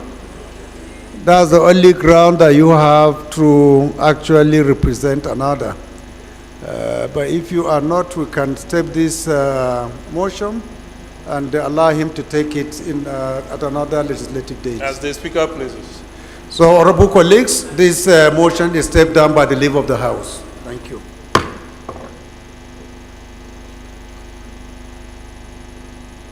The 12th order of the day is a motion on growing insecurity in Alero, Gwandru, and Jega Federal Constituency of Kebbi State, standing in the name of Honorable Mansour Musa. Honorable Mansour Musa is hereby invited to move the motion. Thank you, Mr. Speaker, my honorable colleagues. Growing insecurity in Aliru, Gondu, and Jega Federal Constituency of Kebbi State. My name is Honorable Mansour Musa, representing the good people of Aliru, Gondu, Jega Federal Constituency from Kebbi State. The House knows that the security of lives and properties is a primary responsibility of the government. Concerns about the growing insecurity in Aliru, Gondu, and Jega Federal Constituency of Kebbi State, which includes kidnapping, cattle rustling, and unorganized crime, among others. Also concerned that the situation has created tension, fear, and prejudice in the minds of the people, as uncountable number of them have fled their homes for fear of being attacked, leaving their means of livelihood, worried that the incessant attack on the people, especially on the roads, have adversely affected socio-economic activities in the area, making the movement of goods and services to the market difficult. The House resolved: mandate the Committee on National Security to ensure compliance of various security outfits in securing the lives and properties of my constituency. 2, mandate the Inspector General of Police to create a counter-terrorism unit in Jega within the federal constituency. Thank you, Mr. Speaker. I so move. Thank you, Honorable. Any seconder? Honorable Ajilo. Thank you, Mr. Speaker. My dear colleagues, my name is Umar Ajilo, member representing a very good people of Makarfi Kudan Federal Constituency. Mr. Speaker, my dear colleagues, I am from Kaduna State, and I rise today to second the motions ably moved by my good friend and brother, I so second. Thank you. This is a straightforward motion, so I think we can just go ahead and put the question. Those in support of this motion should say aye. Those against should say nay. The ayes have it. This motion is referred to the Committees on Army, Police Affairs, and National Security. The 13th order of the day is a motion on investigation of the non-remittance of 3% annual operational expenditure to oil and gas producing host communities, standing in the name of Honorable Victor Obuzo. Honorable Obuzo is hereby invited to move the motion. Thank you, Mr. Speaker, for the opportunity to speak to the House. My motion is on the non-remittance of 3% annual operational expenditure to oil and gas producing communities by the IOCs.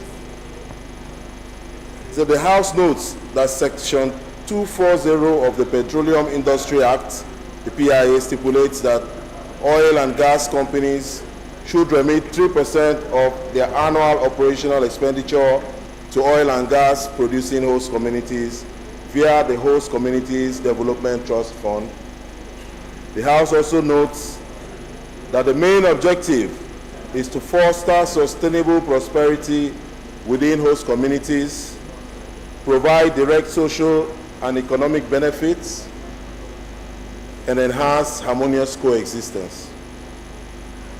The House is concerned that 2 years after the coming into effect of the Petroleum Industry Act, oil-producing companies have deliberately refused to make the necessary remittances as mandated by the PIA, thus sparking agitations within the host communities, as they are feeling shortchanged.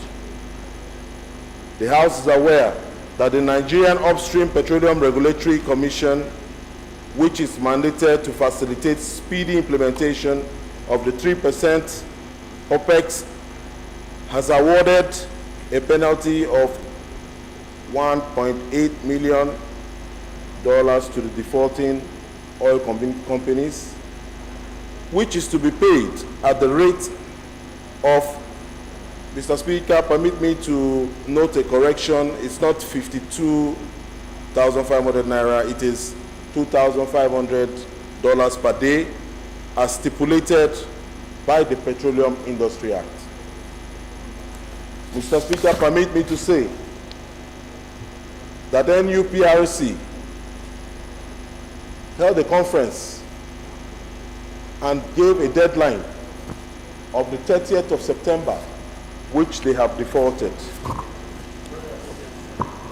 Mr. Speaker, the House resolves to urge the Nigerian Midstream and Downstream Petroleum Regulatory Authority to revoke the licenses of defaulting IOCs for violation of extant laws and protocols of the United Nations Framework Convention on Climate Change, Clean Development Mechanisms, and Greenhouse Gas.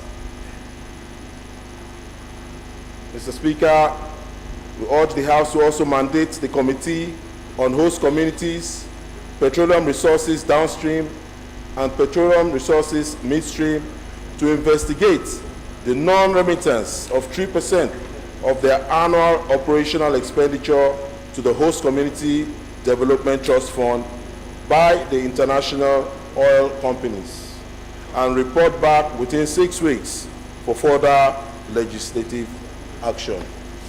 Mr. Speaker, this is a very sensitive matter, as disrupting oil production activities will reduce the outlook we have now, which is positive, on our economy. Mr. Speaker, I so move. Amendment. So I don't know who to recognize. Two leaders have raised their hands, and they are the ones in the lines of privilege to be recognized.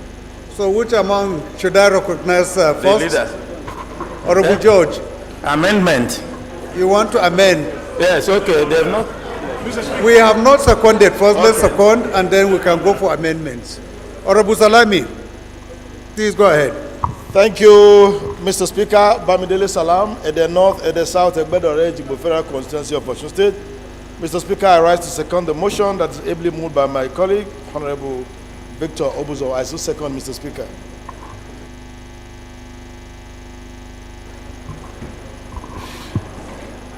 Honorable Raji. Mr. Speaker, my name is Wale Raji.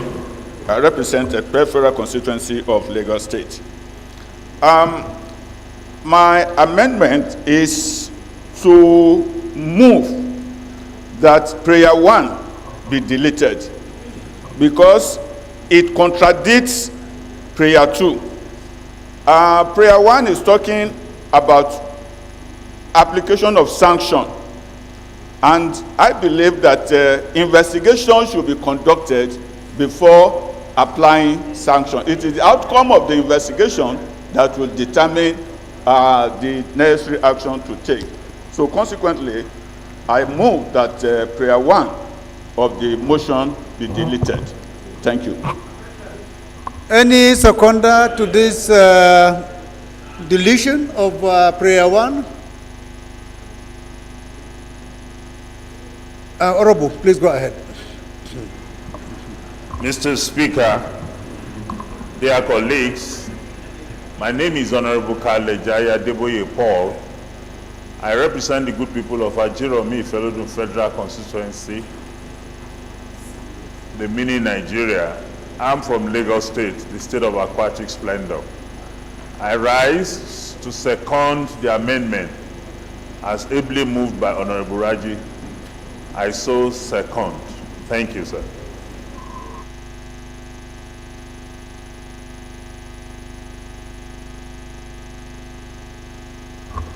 Okay, please, those in support of this amendment should say aye. Those against should say nay. The ayes have it.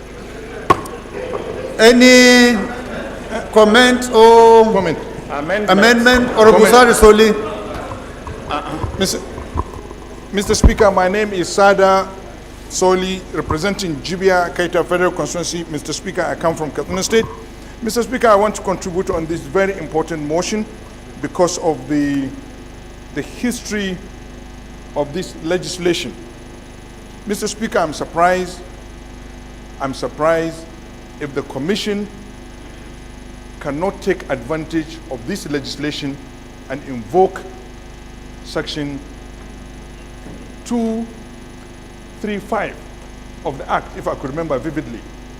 Mr. Speaker, what is going on with this country that this is a legislation that will bring peace and tranquility and development to a section of this country that contributes to the greater part of the development of this country, that this 3%, these settlers and operators in the oil and gas industry cannot remit this money after 2 years of the operation of this act.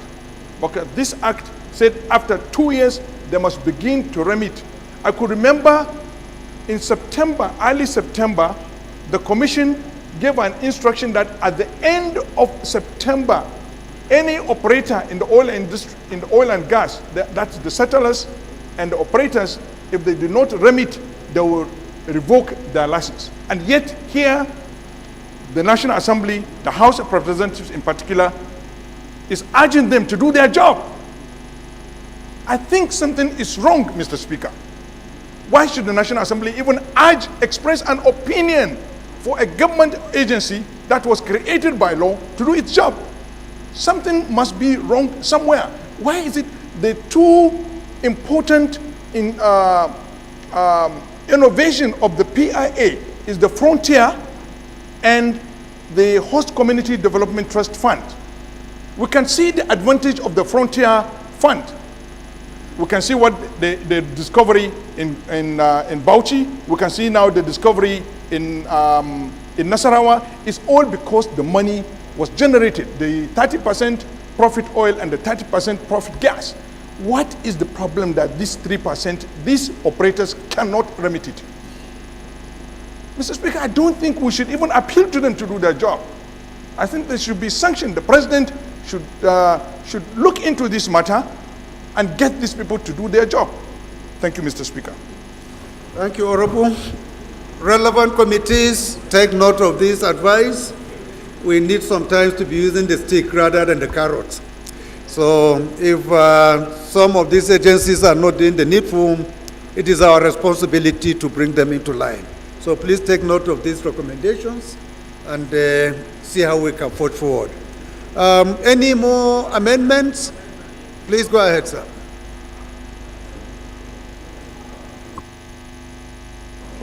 Mr. Speaker, my name is Honorable Chris Nkwanta, and I represent the good people of Okwa East and Okwa West, where incidentally the issue also is impacting.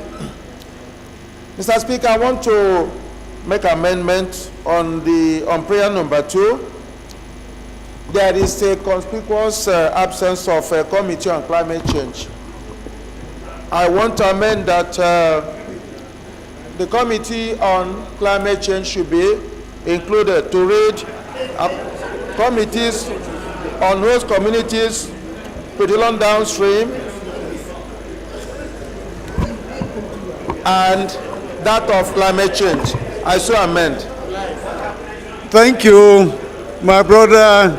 So the chairman, Committee on Climate Change, is suggesting an addition of a Committee on Climate Change among the committees that should do this investigation.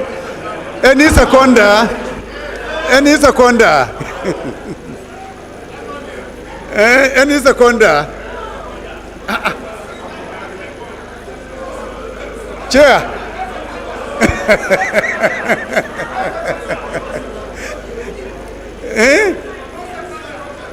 Honorable Jimmy Benson, you are not going to second this?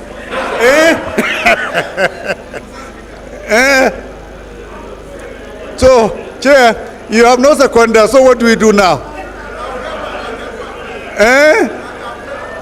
So we're going to withdraw this amendment, Abi? Since you have no seconder, it cannot go further.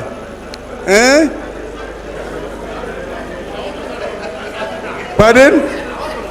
So please get up and second it. Mr. Speaker, the distinguished colleagues, my name is Honorable Femi Ogubanwo I represent Ijebu Ode Odobolu, Ijebu Northeast Federal Constituency of Ogun State. I do second the amendment made by my honorable colleague that the chairman of climate committee should be included. Thank you, sir. Thank you. Those who are in support of this amendment should say aye. Aye. Those against should say nay. Are you sure? Let me repeat it again. It appears as if the ayes are more than the nays. So I will repeat the question. Those in support of this motion, this amendment should say aye. Aye. Those against should say nay. The nays have it. Amendment. More amendments? Amendment. Okay, Honorable George. Yeah. Thank you, Mr. Speaker. My name is Honorable George Ibezima Kozodinobi. I'm from Njikoka Nocha Dunukofia Federal Constituency. My amendment is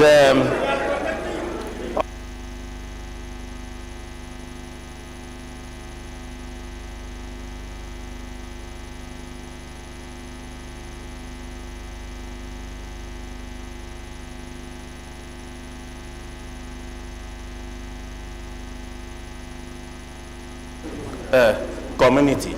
So, sorry.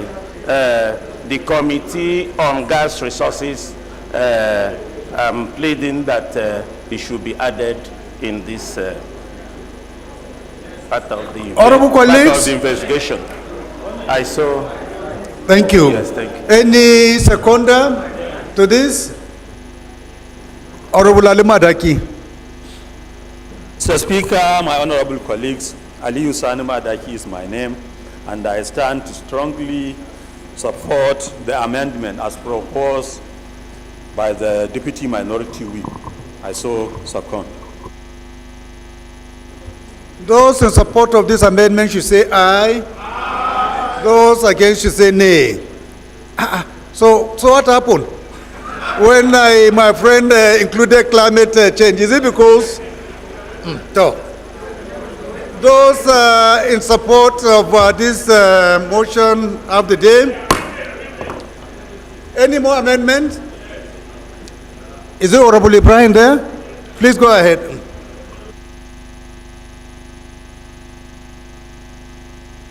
Constraints will take only one more and then we call it off.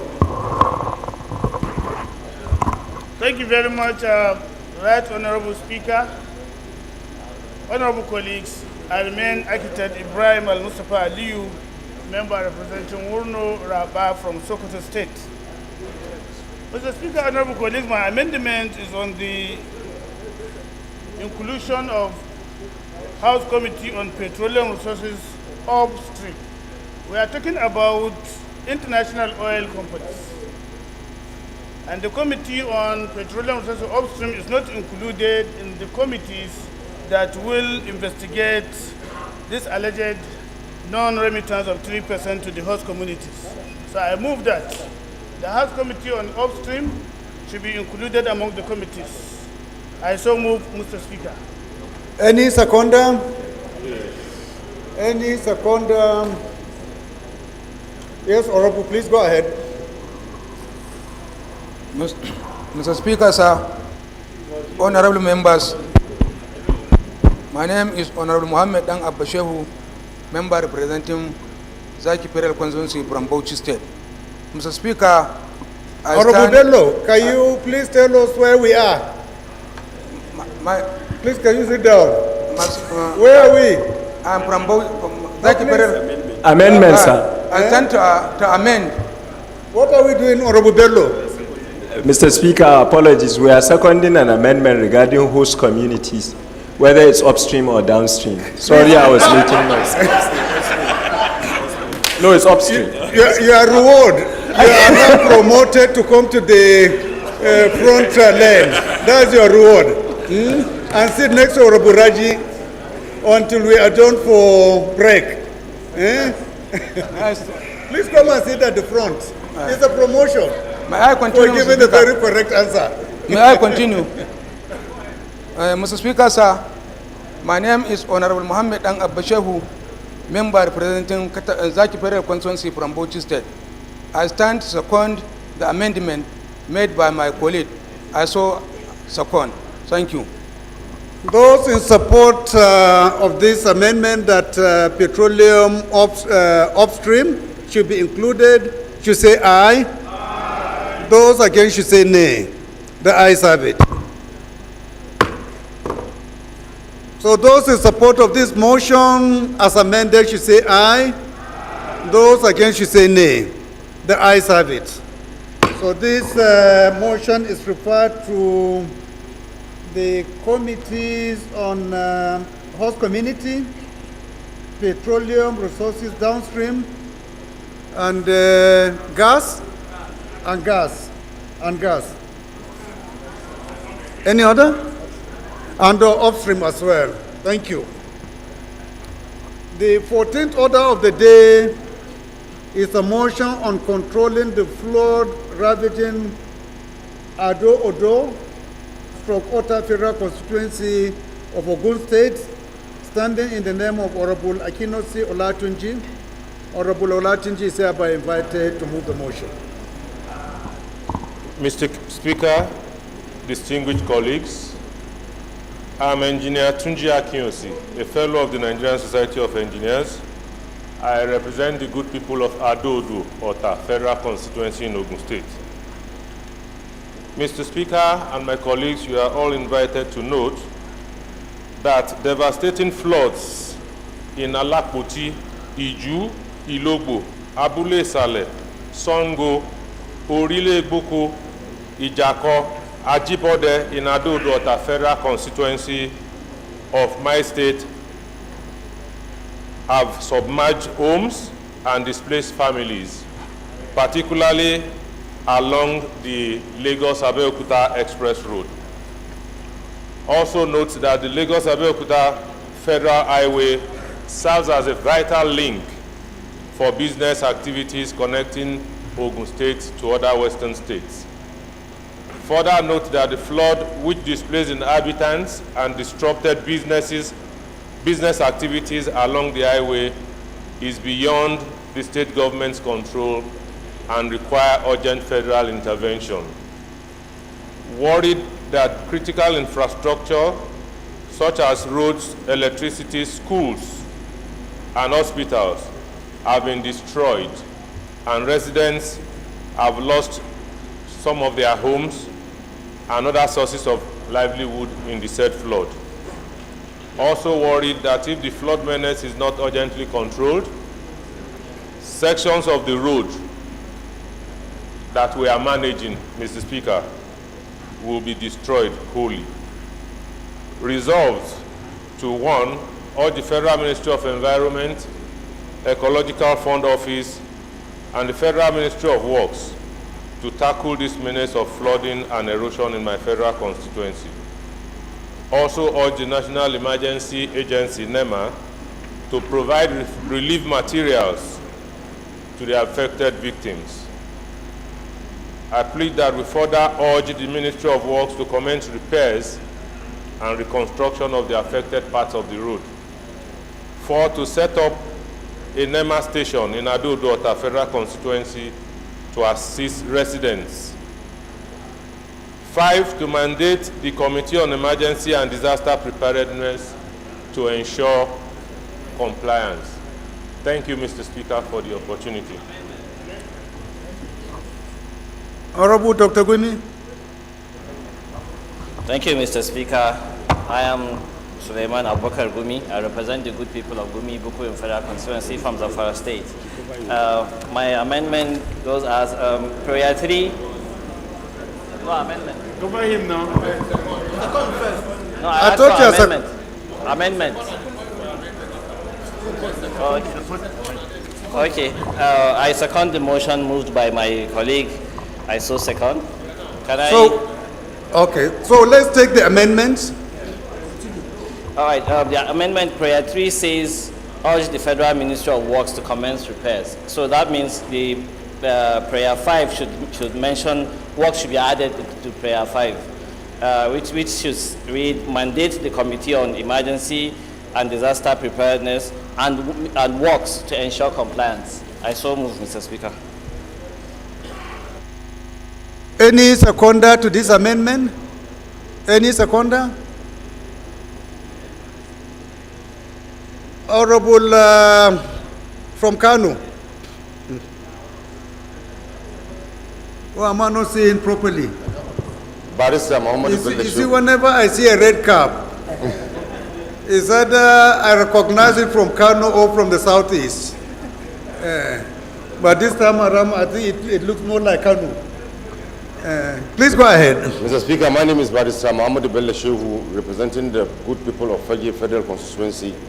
I rise to second the amendment made by my colleague. I so second, Mr. Speaker.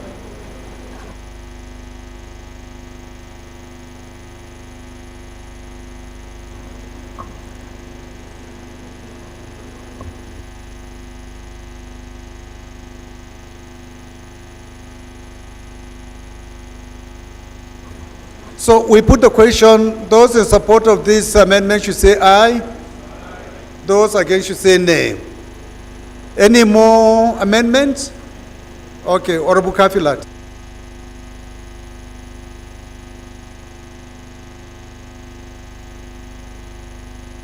Good afternoon, Mr. Speaker, respected colleagues.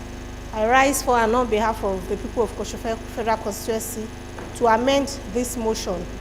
I want to amend motion number 4, prayer number 4, where it was said that they should set up NEMA in the local government. I think NEMA has offices across all the states. It should be mandate NEMA to assist residents in the event of an emergency that could lead to loss of lives and properties. Thank you, Mr. Speaker, respected colleagues. Thank you. Any seconder to this amendment? I saw somebody raising his hand and then he quickly put it down. I wonder what his justification is for not keeping it up. Oh, amendment, okay. No, we are looking for seconder. I want to identify somebody who has not spoken. Yes, Honorable, please, can you go ahead? Dabai. Sorry. Mr. Speaker, honorable members, my name is Abdullahi Balarabe Dabai, representing Bakuri Danja Federal Constituency of Katsina State. Katsina State. I rise to second the motion ably moved by my colleague. I so second, Mr. Speaker. Thank you. Those in support of this amendment should say aye. Those against should say nay. The ayes have it. Any more amendments? Honorable Jimmy?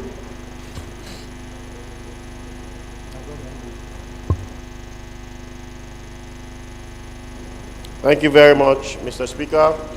Honorable colleagues, I remain Baba Jimmy Benson. I represent the good people of Ikorodu Federal Constituency. Mr. Speaker, my amendment relates to prayer 5. There's a House Committee on Legislative Compliance, Mr. Speaker. So I humbly request that we change the mandate the Committee on Legislative Compliance to ensure compliance, and we remove Committee on Emergency and Disaster, which currently, and works, because there's an amendment to include works to ensure compliance. So I replace both of them with legislative compliance. I so move, Mr. Speaker. Thank you. Any seconder? Any seconder, please? Professor Lillian, you are not talking today. Have we offended you? Is that not Professor Lillian?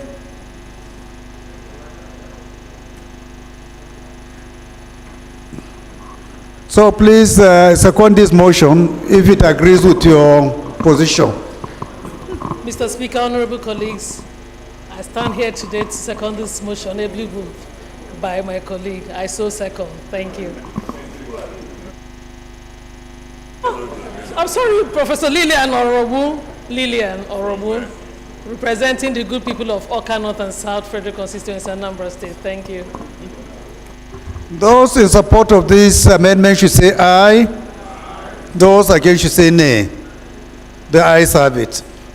Any more amendments? So we put the question. Those in support of this motion as amended should say aye. Those against should say nay. The ayes have it. This motion is referred to the Committee on Emergency and Disaster Preparedness. And legislative compliance, right? And works, they were all earlier included. So this is referred to Committee on NEMA, Works, and Legislative Compliance. Thank you. The 15th order of the day is a motion on need to reactivate Sapele, Wari, Koko, and Burutua Seaport in Delta State, standing in the name of Honorable Etan Benedict. Honorable Benedict is ever invited to move the motion. Thank you very much, Mr. Speaker. I am Etana Benedict. I represent the good people of Okpe, Sapele, and Uwe Federal Constituency. Mr. Speaker, the title of my motion is the need to reactivate the Sapele, Wari, Koko, and Burutu ports in Delta State. Mr. Speaker, since I resumed in this House, many of my colleagues have also moved motions for the reactivation of many ports. So the facts are familiar to everybody. I will not labor my honorable colleagues to go through all these readings. I will go through the prayers. But just before I do that, it is important, Mr. Speaker, to note that this war report and those ones in Delta State, they are different. If you are going through Guzape, you will see some big pipes. They are laying from the Niger Delta to I don't know where. Those pipes are all coming from the war report. And they are owned by the federal government. They are not paying any tax to any person. I see no reason why, when it comes to heavy pipes and machines, they will allow them to be coming from the war report. Why? Honorable, are you reading your motion or you are talking to the motion? Mr. Speaker, I was just drawing our attention to the fact that the war report is unique and should be opened without delay. The House resolved, Mr. Speaker, to urge the Nigerian Ports Authority to commence commercial activities in the above-mentioned ports and mandate the Committee on Ports and Harbour to ensure compliance. Mr. Speaker, I so move. Any seconder? Our leader. Thank you, Speaker. Mutu Nicholas Bomo is my name. I represent Bumodi Patani Federal Constituency. I'm from Delta State. I rise to second the motion ably moved by my brother Benedict as a second. Amendment.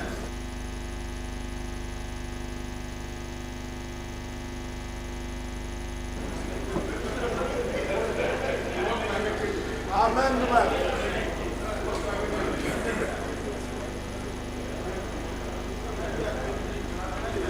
Okay, before I yield the floor to you, if I understand the mover of the motion made an amendment to his prayer, isn't it? So please, in due course, I will recognize you to move for that prayer to be amended. Honorable. I said I will recognize you later to move for an amendment on your prayer. Okay? Let's start from the back. Honorable, please go ahead. Mr. Speaker, my right honorable colleagues, my name is Honorable Paul Gowon Haruna. I represent the people of Basadikina Federal Constituency. I am from Kogi State.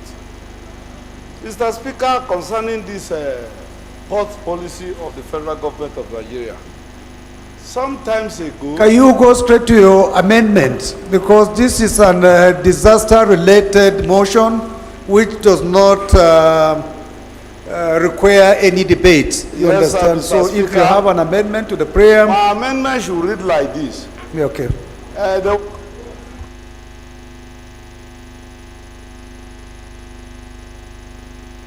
Kogi State.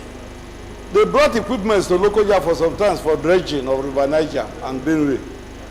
Suddenly, some of the equipment vanished, and we have not had anything up to today. So if they can help us establish our ports, it will help us a lot. Is that a prayer? Amendment. How do you want the amendment to read? To mean Lokoja and either ports should be included in this motion.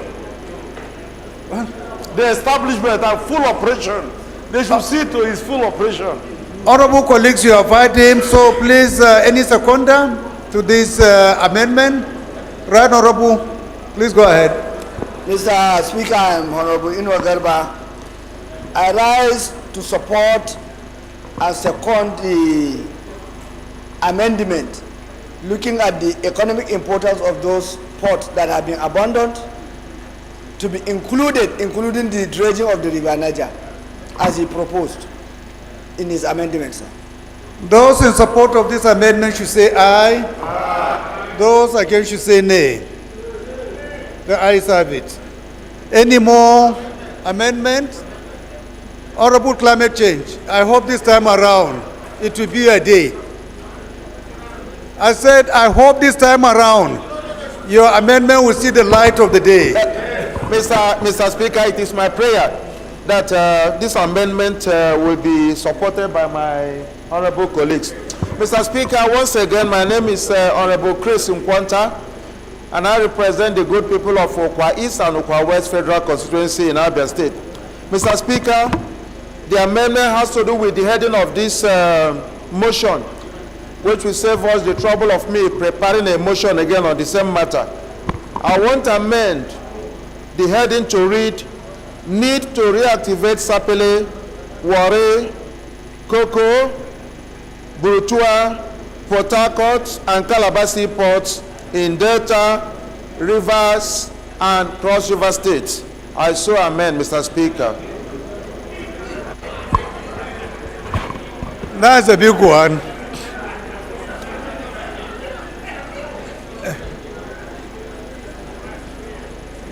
Honorable colleagues, I hope you heard what he said. He wants a complete change or amendment to the title of the motion to include. I thought you can go through prayers and put it as part of the prayers that rather than changing the title, because the prayer is the most important aspect. Yeah, I can oblige you. Mr. Speaker, thank you for that observation. The additional prayer will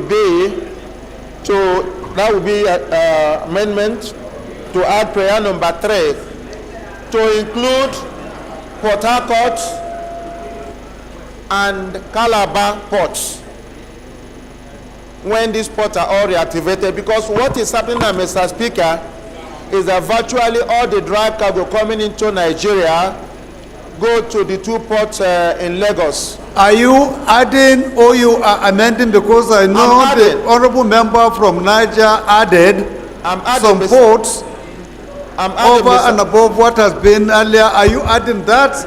I'm adding that, Mr. Speaker. So it's an amendment, it's not an additional prayer. is amendment to a prayer, right? Okay, just to include the Port Harcourt and Calabar ports. Okay, that's good. So amend. Thank you, Mr. Speaker. Thank you. Any seconder? Yes, Honorable Patrick. The Right Honorable Speaker, my name is Dr. Patrick Umar. I represent the entire people of Ikorekwene, Esienudum, Obodokara Federal Constituency. I'm from Akwa Ibom State.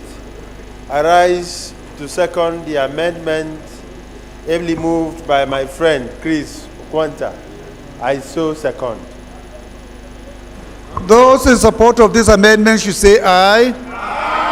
Those against should say nay.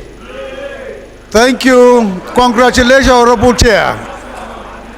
Well done, well done, well done. Those in support of this, pardon? Yeah, please, you are promoted, Honorable Chair. Please come to the front too. Just like my junior brother, Honorable Bello. You are elevated to the front seat for today. Any more amendments? So we can put the question, right? Those in support of this motion as amended should say aye. Sorry. We agreed that we'll give the mover the opportunity to further amend or to move for an amendment of his motion, please. Mr. Speaker, thank you very much for the protection and privilege. We're just going to add under prayer 1 for commercial activities. Commercial activities. Then I also to add that we should allow any importer or exporter to make use of any port of their choice and convenience within the Federal Republic of Nigeria in the transaction of their commercial activities. Thank you, Mr. Speaker. Any seconder to his amendment?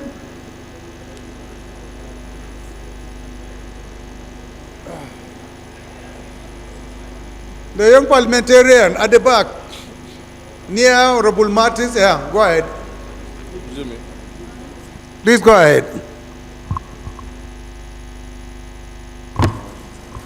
Thank you, Mr. Speaker, honorable colleagues. My name is Uchenna Harris Okonkwo, representing the good people of Idemili North and South Federal Constituency. I rise today to second the amendment made by our honorable brother. I so second. Those in support of this amendment should say aye. Those against should say nay. The ayes have it. Those in support of this motion as amended should say aye. Those against should say nay. This motion is referred to the Committee on Niger Delta and Federal Ministry of Works. Thank you. The DS, okay, the leader, can you propose for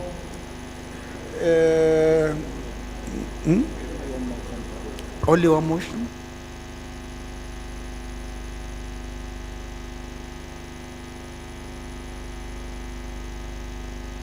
Okay, sorry, we still have one motion to go before we go on temporary. No, but I'm going somewhere.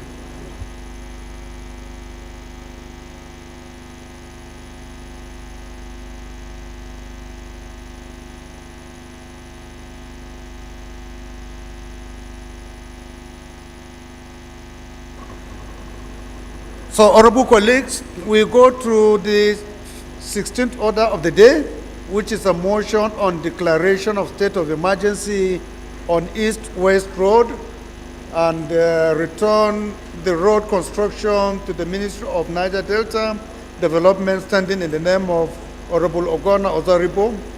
Honorable Osby is hereby invited to move the motion. Thank you, Mr. Speaker. Mr. Speaker, honorable colleagues, my name is Honorable Gono Ziribo. I'm from Imo State. Mr. Speaker, I represent the good people of Unkwere, Isu, Wangala, Njaba Federal Constituency. Mr. Speaker, with me is the motion on declaration of state of emergency on East-West Road and return the road construction to the Ministry of Niger Delta Development.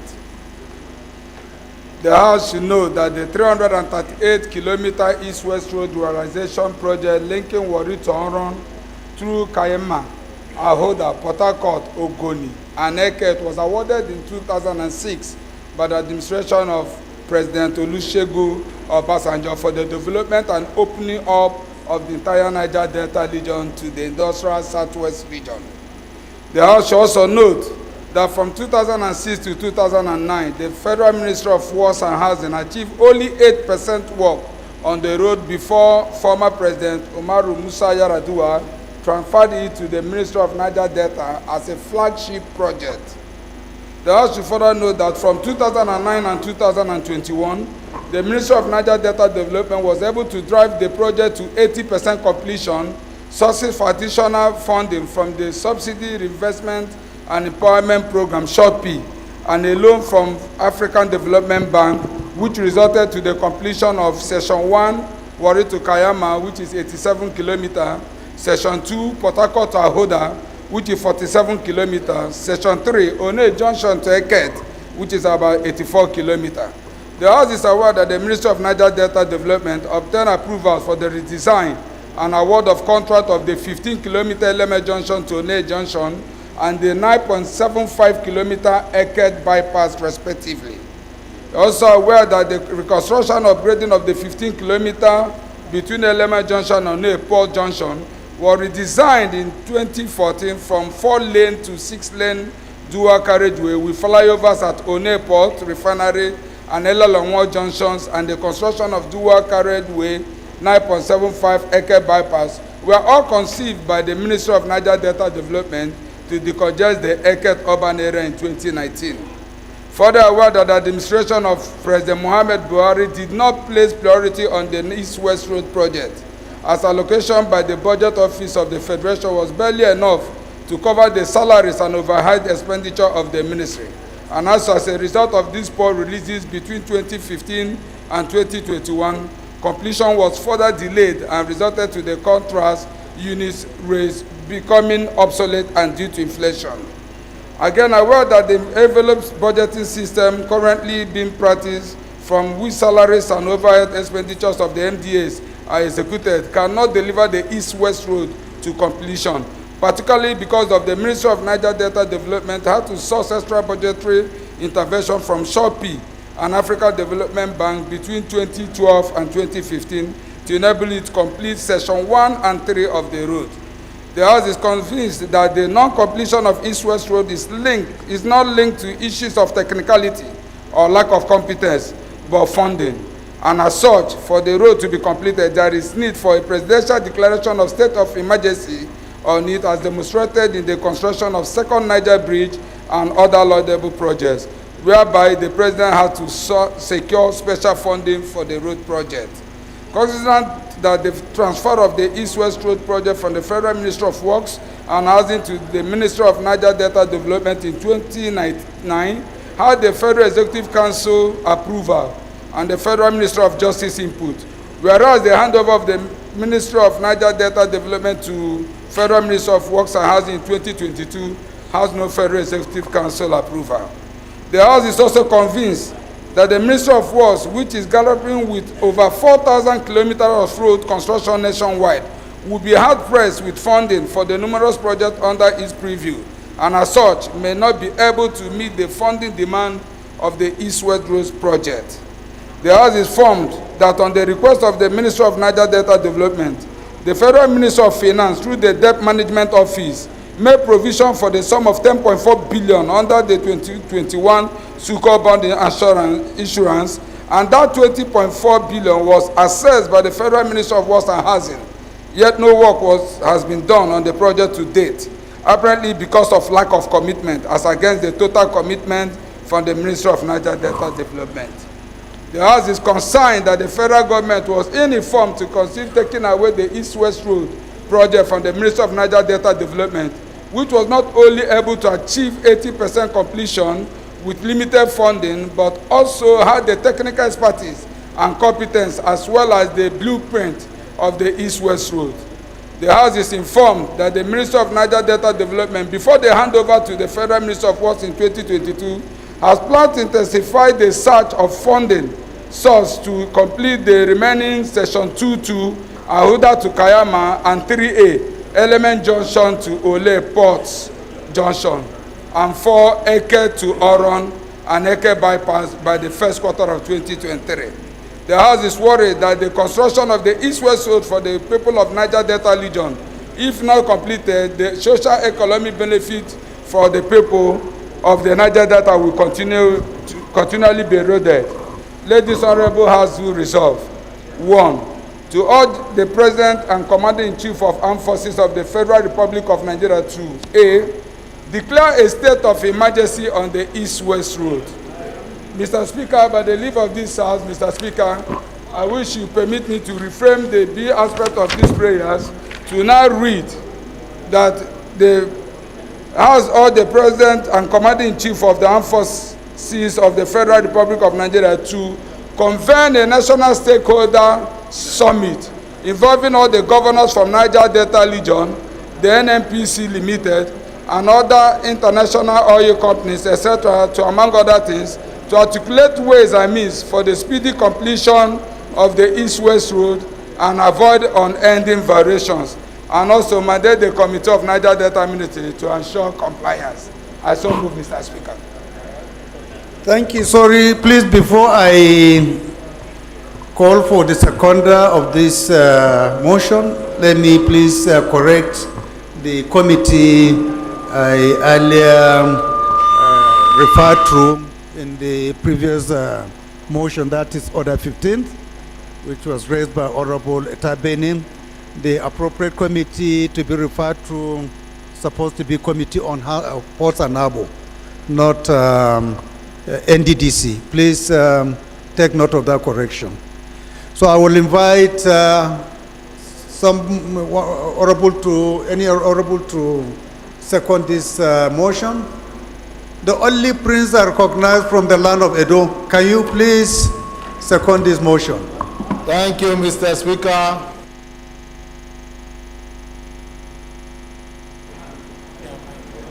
Billy Famous Adesuwa Osawaru, representing the good people of Oriomo Wunde Federal Constituency. Mr. Speaker, I'm a proud Benin chief from Edo State.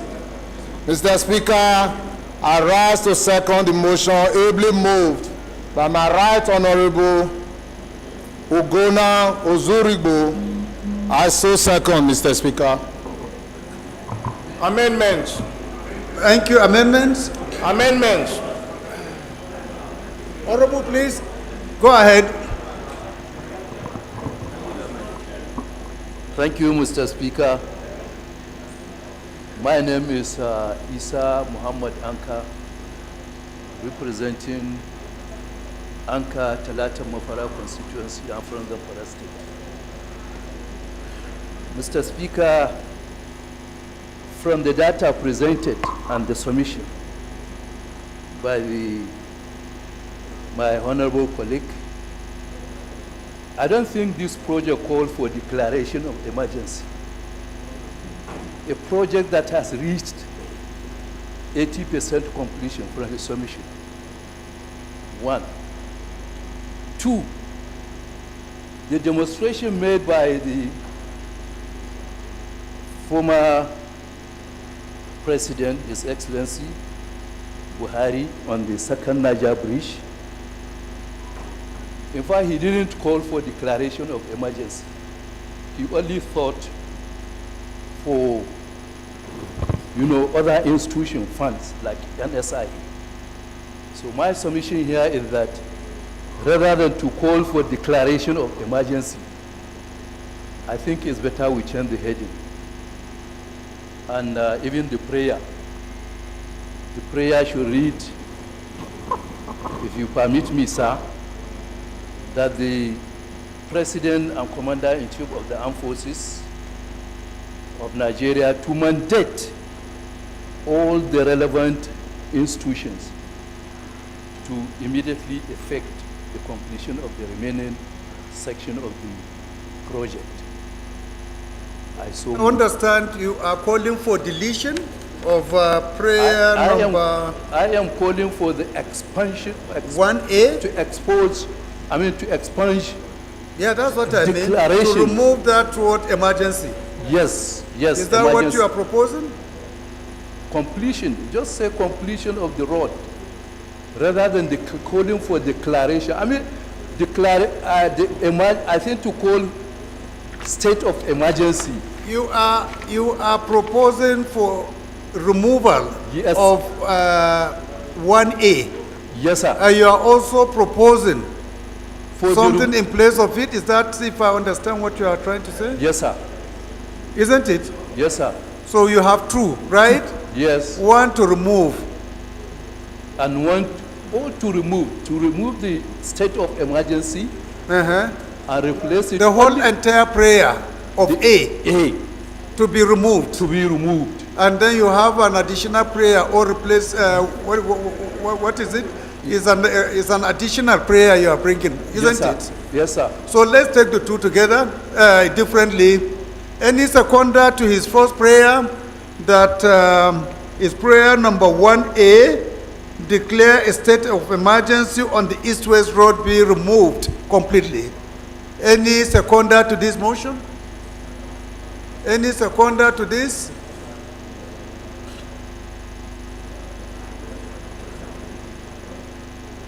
Our only Amazon from the land of the Niger Delta.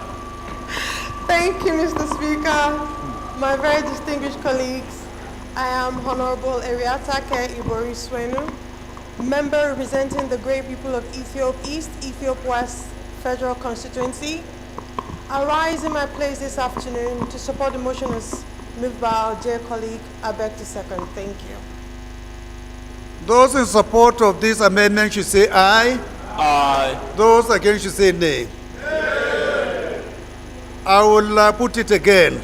Clear your throats so that we'll be able to pass the correct verdict. Those in support of this amendment to remove emergency 1A should say aye. Aye. Those against should say nay. The nays have it.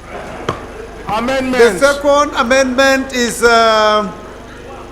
on the need to put, can you repeat that prayer? Honorable, the additional prayer you have made, or it is overtaken by events? Honorable, do you want us to take the second prayer,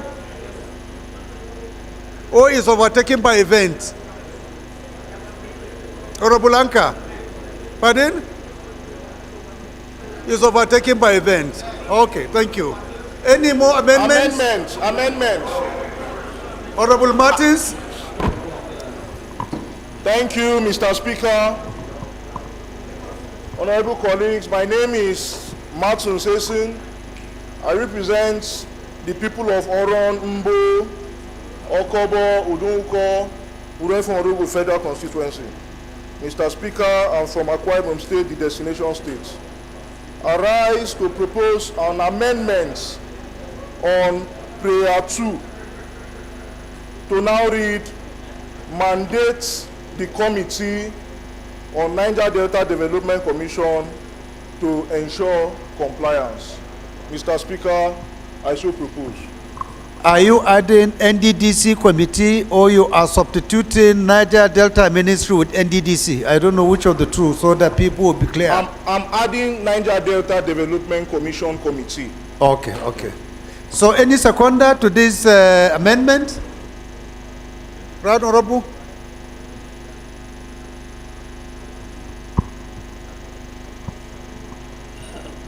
My Speaker, fellow colleagues, my name remains Honorable Mohammed Jamil Kasena, member representing the good people of Askari, Kangara, Sabwa. I so second. Those in support of this amendment should say aye. Those against should say nay. The ayes have it. Honorable, please, you also have an amendment, right? We'll take only one more, please. Thank you, Mr. Speaker. Olumide Oshoba, representing Abeokuta North, Obafemode, and Oria Federal Constituency.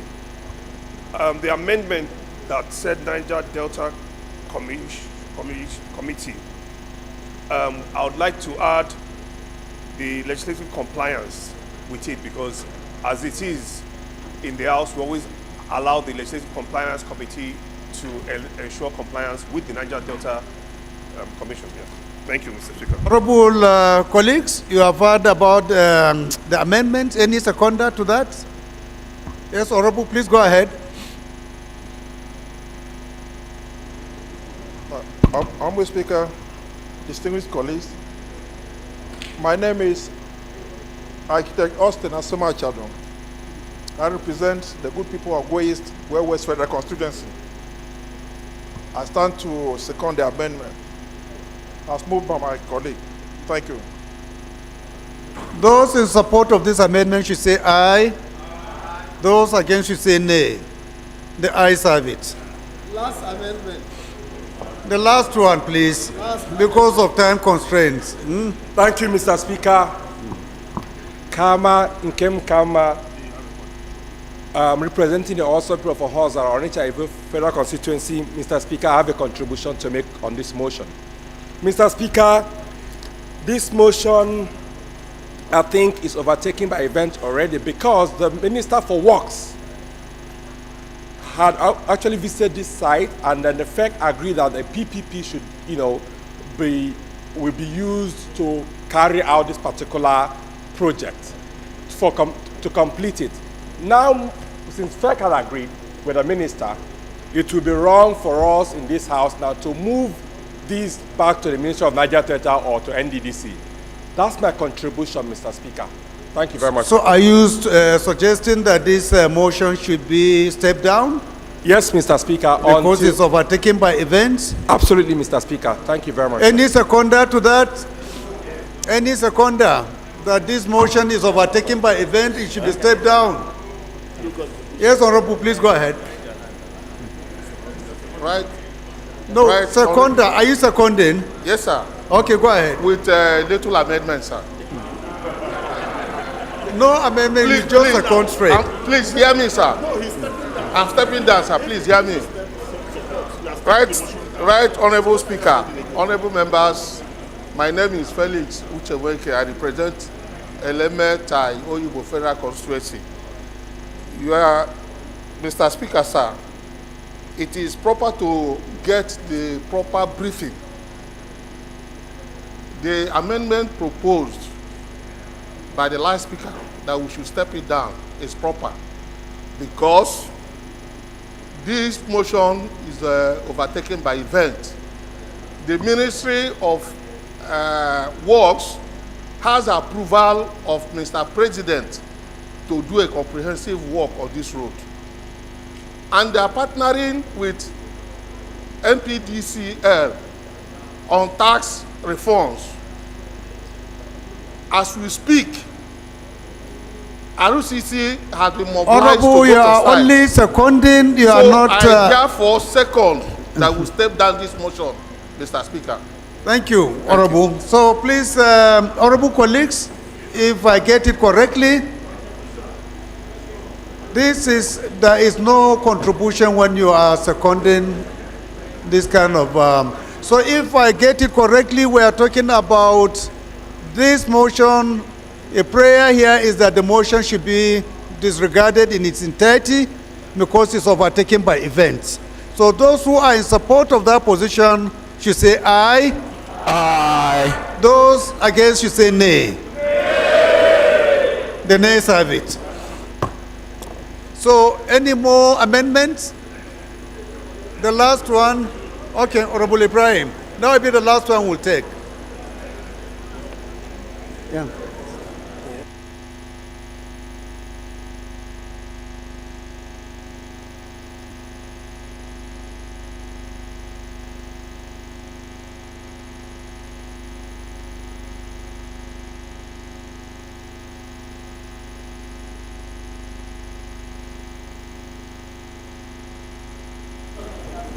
Thank you very much, Mr. Speaker, honorable colleagues. I remain Ibrahim Al-Mustafa Aliyu, member representing Wurno Rabafro constituency from Sokoto State. Mr. Speaker, I believe this House is well informed, and the current development, particularly the giant stride made 2 weeks ago by the Minister of Works of seeking approval and gotten approval of Mr. President to intervene on some major road construction in the country, has substantially covered this road. So if you look at the prayer number 1, urge the President and Commander-in-Chief of the Armed Forces of the Federal Republic of Nigeria himself to declare state of emergency on one of the numerous roads. I think we are not being fair to Mr. President. So this is overtaken by events. It has been discussed and put to question earlier on the issue of number 1A, right? We have already taken position on that. We cannot revisit it again. No, there is no provision for that.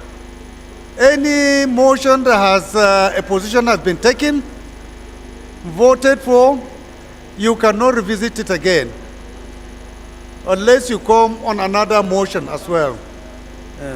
So thank you for your contribution. So we'll just go ahead and put the question. Mr. Speaker, I want us to debate this issue. Fundamentally because, Mr. Speaker, this motion is asking that we take jobs that rightly belong in the Federal Ministry of Works to Federal Ministry of Niger Delta. Mr. Speaker, the Appropriation Act is a law. You cannot amend an act with a motion.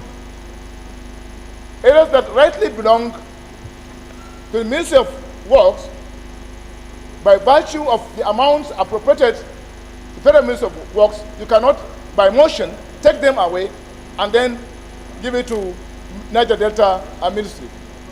So this motion, as it is extra-legal. It has contravened the Appropriation Act, Mr. Speaker. This is my contribution. Well, thank you for your opinion, Honorable Chair. As you know, everything about motion is just advisory. It's just purely advisory. So if in the wisdom of the executive, they feel that this is overtaken by events, I don't think if it will be any problem whatsoever. And I believe whatever we're doing, whatever we are proposing, the executive will also look at it from their own angle and see if it is in the best interest of the people. So I think we can let it go since we have already taken a position, and believing that the executive will do the needful when it reaches their own side. Thank you for your contribution. So we put this motion to vote. Those in support of this motion as amended, say aye. Aye. Those against, you say nay. The ayes have it. This motion is referred to the Committee on Niger Delta Ministry and Niger Delta Development Commission and Works as well. Thank you. So, honorable colleagues, at this juncture, I will invite the DS to come and lead for the Committee of the Whole while I take a small break. Thank you so much. Honorable DS, please come over.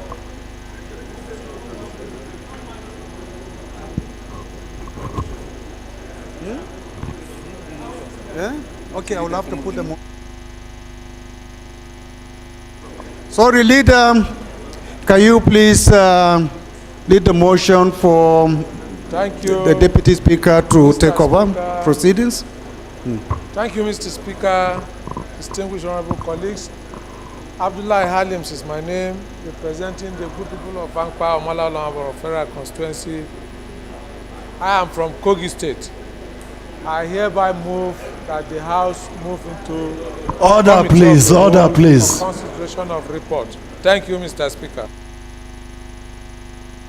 Leader, can you second to this motion? Mr. Speaker, my honorable colleague, I to stand to second the motion that we revert to the committee of the whole. So I put the question, those in support of this motion should say aye. Those against should say nay. The ayes have it. So House is going to resolve to the committee of the whole. Thank you. Please, the House is still in session. Honorable Maki, can you please return to your seat?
Honorable colleagues,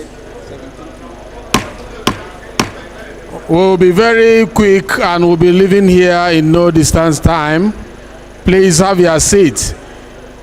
Leader, move for the consideration of report 17, 18, 19. Let's join three of them, 17, 18, 19. That will go into committee of the whole to consider report 17, 18, 19. Let's do it quickly. People are tired. Thank you, Mr. Speaker. Order, please. Go and sit down. Thank you, Mr. Speaker, distinguished honorable colleagues. I move for consideration of report 17, 18, 19. Thank you, Mr. Speaker. Thank you. Minority Leader, please, second. Mr. Speaker, my honorable colleague, I to stand to second the motion that we consider the report. Please increase the volume for the microphones, please. Number 17, 18, and 19. I so second, Mr. Speaker. Those in support of the motion that the House resolved to committee of the whole to consider report 17, 18, 19 say aye. Those against say nay. The ayes have it.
It's from here.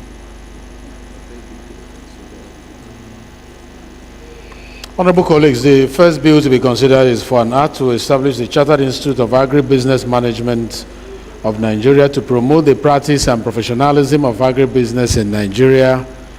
I invite the leader to give the synopsis of the bill. Leader, please. Thank you, Mr. Chairman, honorable colleagues.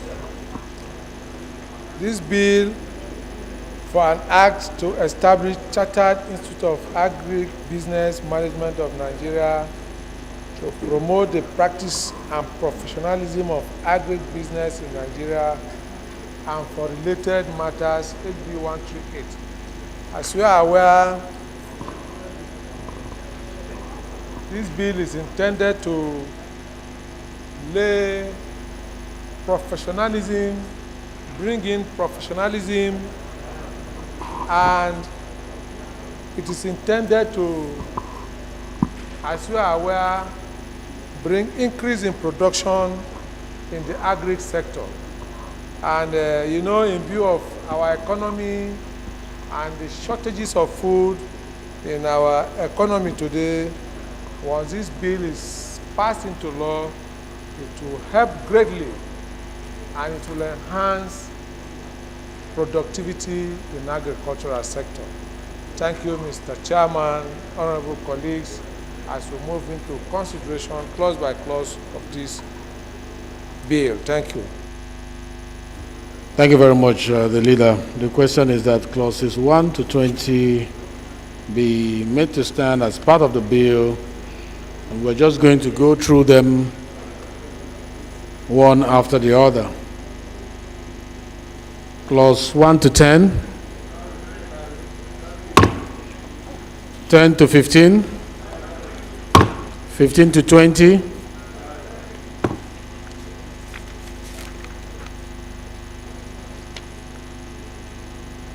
explanatory memorandum, long title,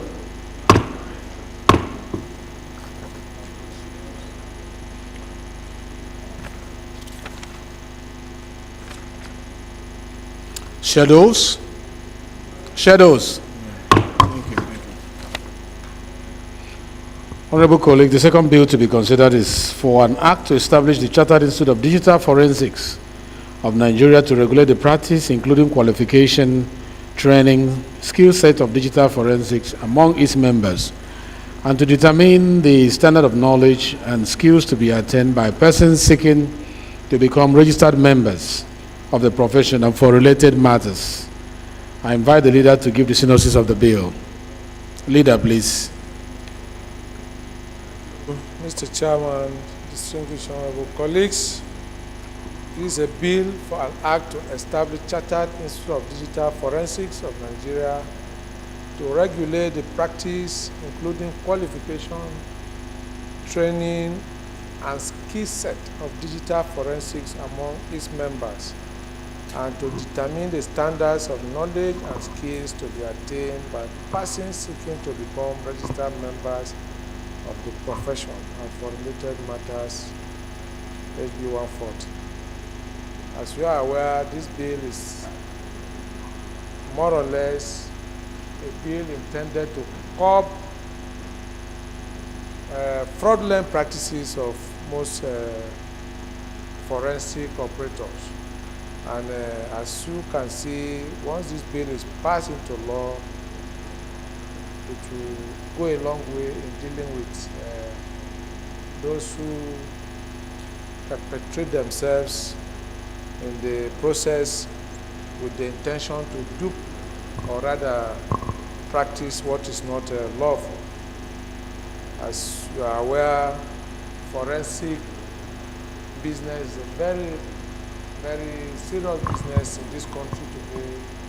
More so as we are going into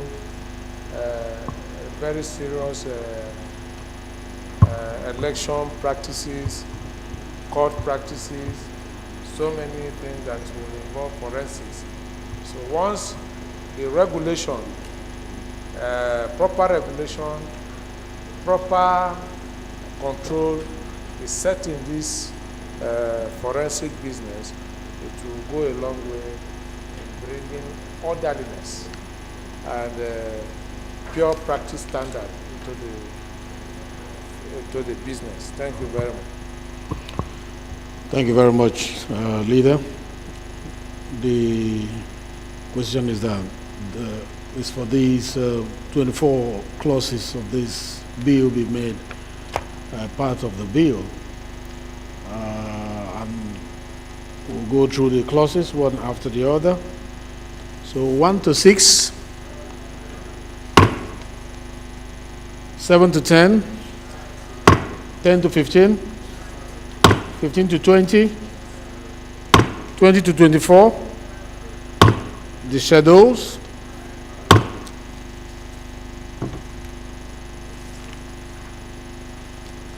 explanatory memorandum, Karen. Long title, Karen.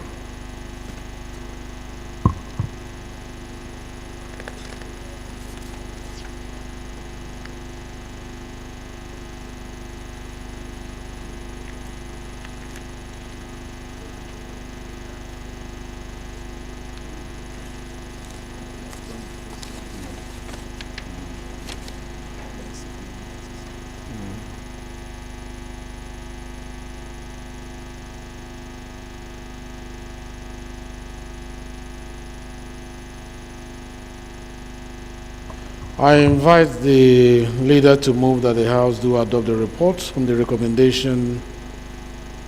No, that's it. We still have the, yes.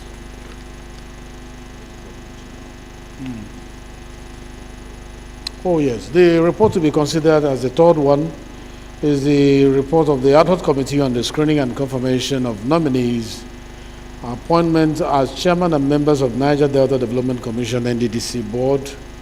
I invite Honorable Ehiatek Iboriswenu to give the synopsis of the report. Please make it as short as possible, as brief as possible, considering that time is fast spent. Honorable Ibori, please. Thank you, Mr. Speaker, my honorable colleagues. Once again, I am Honorable Eriatake Iboriswenu, member representing the great people of Ethiop East, Ethiop West Federal Constituency. I rise this afternoon, to present the report to this honorable House. You may recall that on the 4th of October 2023, the Senate in the Committee of the Whole screened and subsequently confirmed the appointments of the nominees as chairman and members of the Niger Delta Development Commission, NDDC board. This honorable House may also recall that an executive communication was received from Mr. President, Commander-in-Chief of the Armed Forces of the Federal Republic of Nigeria, requesting that this honorable House of Rep, to confirm the nominees for the appointment as chairman and members of the board of the Niger Delta Development Commission in accordance with the Section 22A of the Niger Delta Development Commission Establishment Act 2000. This led to the constitution of this ad hoc committee. We carried out our assignment as mandated by the House, and today we have the report before you for consideration and adoption. On behalf of all members of this ad hoc committee, I would like to thank the leadership of this House for the opportunity to serve the people of the Niger Delta and this House. Thank you, Mr. Speaker. Thank you very much. I think we're going to look at the recommendation, and I think what we have there is only one recommendation, and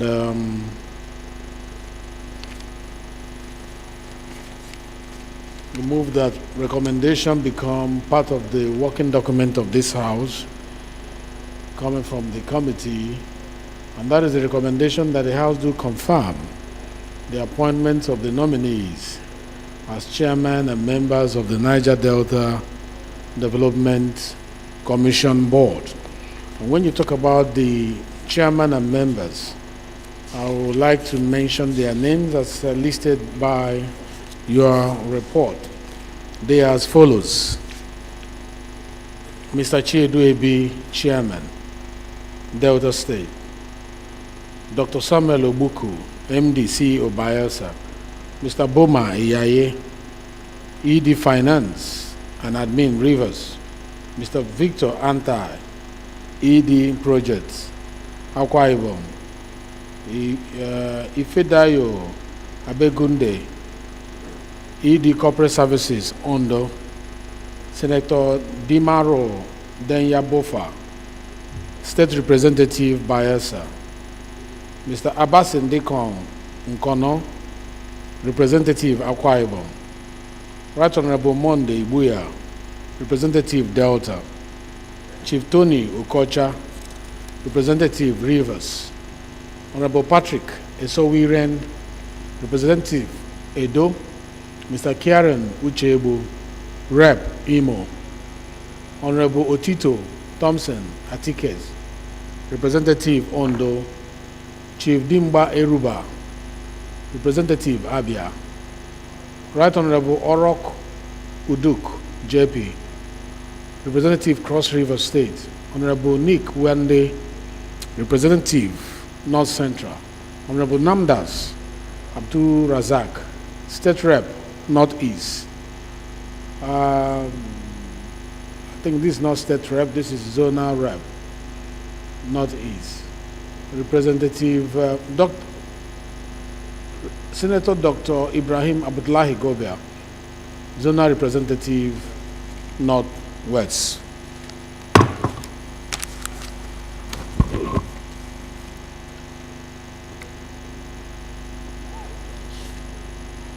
That recommendation is carried. Recommendation 1 carried.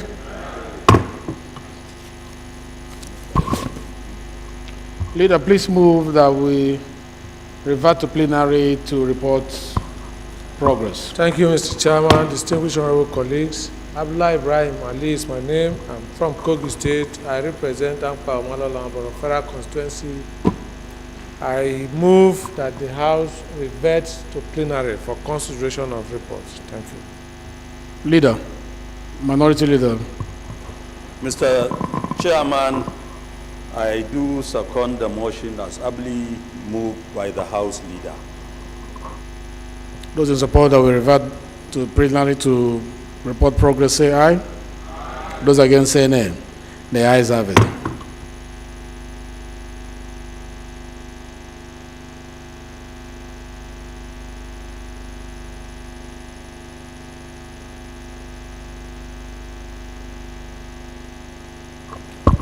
The House, in Committee of the Whole, considered a report on a bill for an act to establish Chartered Institute of Agribusiness Management of Nigeria to promote the practice and professionalism of agribusiness in Nigeria and for related matters, and approved clauses 1 to 20, the schedule, explanatory memorandum, and the long title of the bill.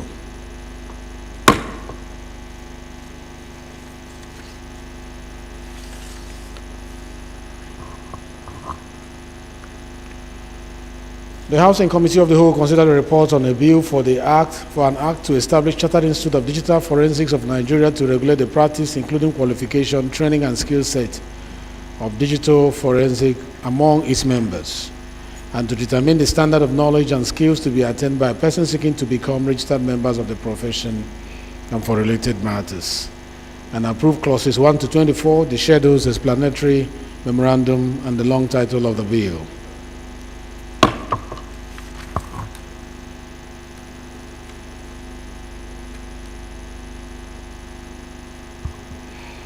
The House, in Committee of the Whole, considered the report of the Ad hoc Committee on the Screening and Confirmation of Nominees, appointments as Chairman and members of the Niger Delta Development Commission, and approved the recommendation of the reports.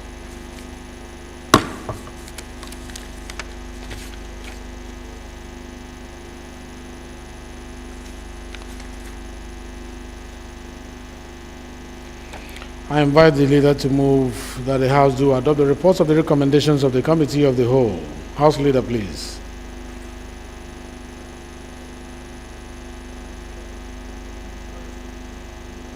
I invite you to move that we adopt the reports. Thank you, Mr. Speaker. Distinguished honorable colleagues, I move that the House do adopt the recommendations of the Committee of the Whole. Of the Whole, thank you. Leader. Mr. Speaker, I stand to second the motion as moved. I do second. Those in support that the House do adopt the reports on the recommendation of the Committee of the Whole say aye. Aye. Those against say nay. The ayes have it. Honorable members, you've done so well to stay from beginning till now, and this is a true display of seriousness, dedication, discipline as parliamentarians. Nigerians are proud of you. It's not everyone that started with us, finished with us. Sometimes it's not how well you start, it's how well you finish. And I commend you for making this sacrifice all to this time. We know that the time is fast spent, but we appreciate your patience. Thank you very much. I invite the leader to move for an adjournment of this House to tomorrow, same time, 11 o'clock. Thank you, Mr. Speaker. Distinguished honorable colleague, I hereby move that the House adjourn to tomorrow, the 18th day of October, and resume plenary 11 a.m. Thank you, Mr. Speaker. Thank you very much. Minority Leader, please. Mr. Speaker, my honorable colleagues, I stand to second the motion as ably moved. I do second. Thank you. Those in support that the House do adjourn to tomorrow, same time, 11 o'clock, say aye. Aye. Those against say nay. The ayes have it. The House stand adjourned.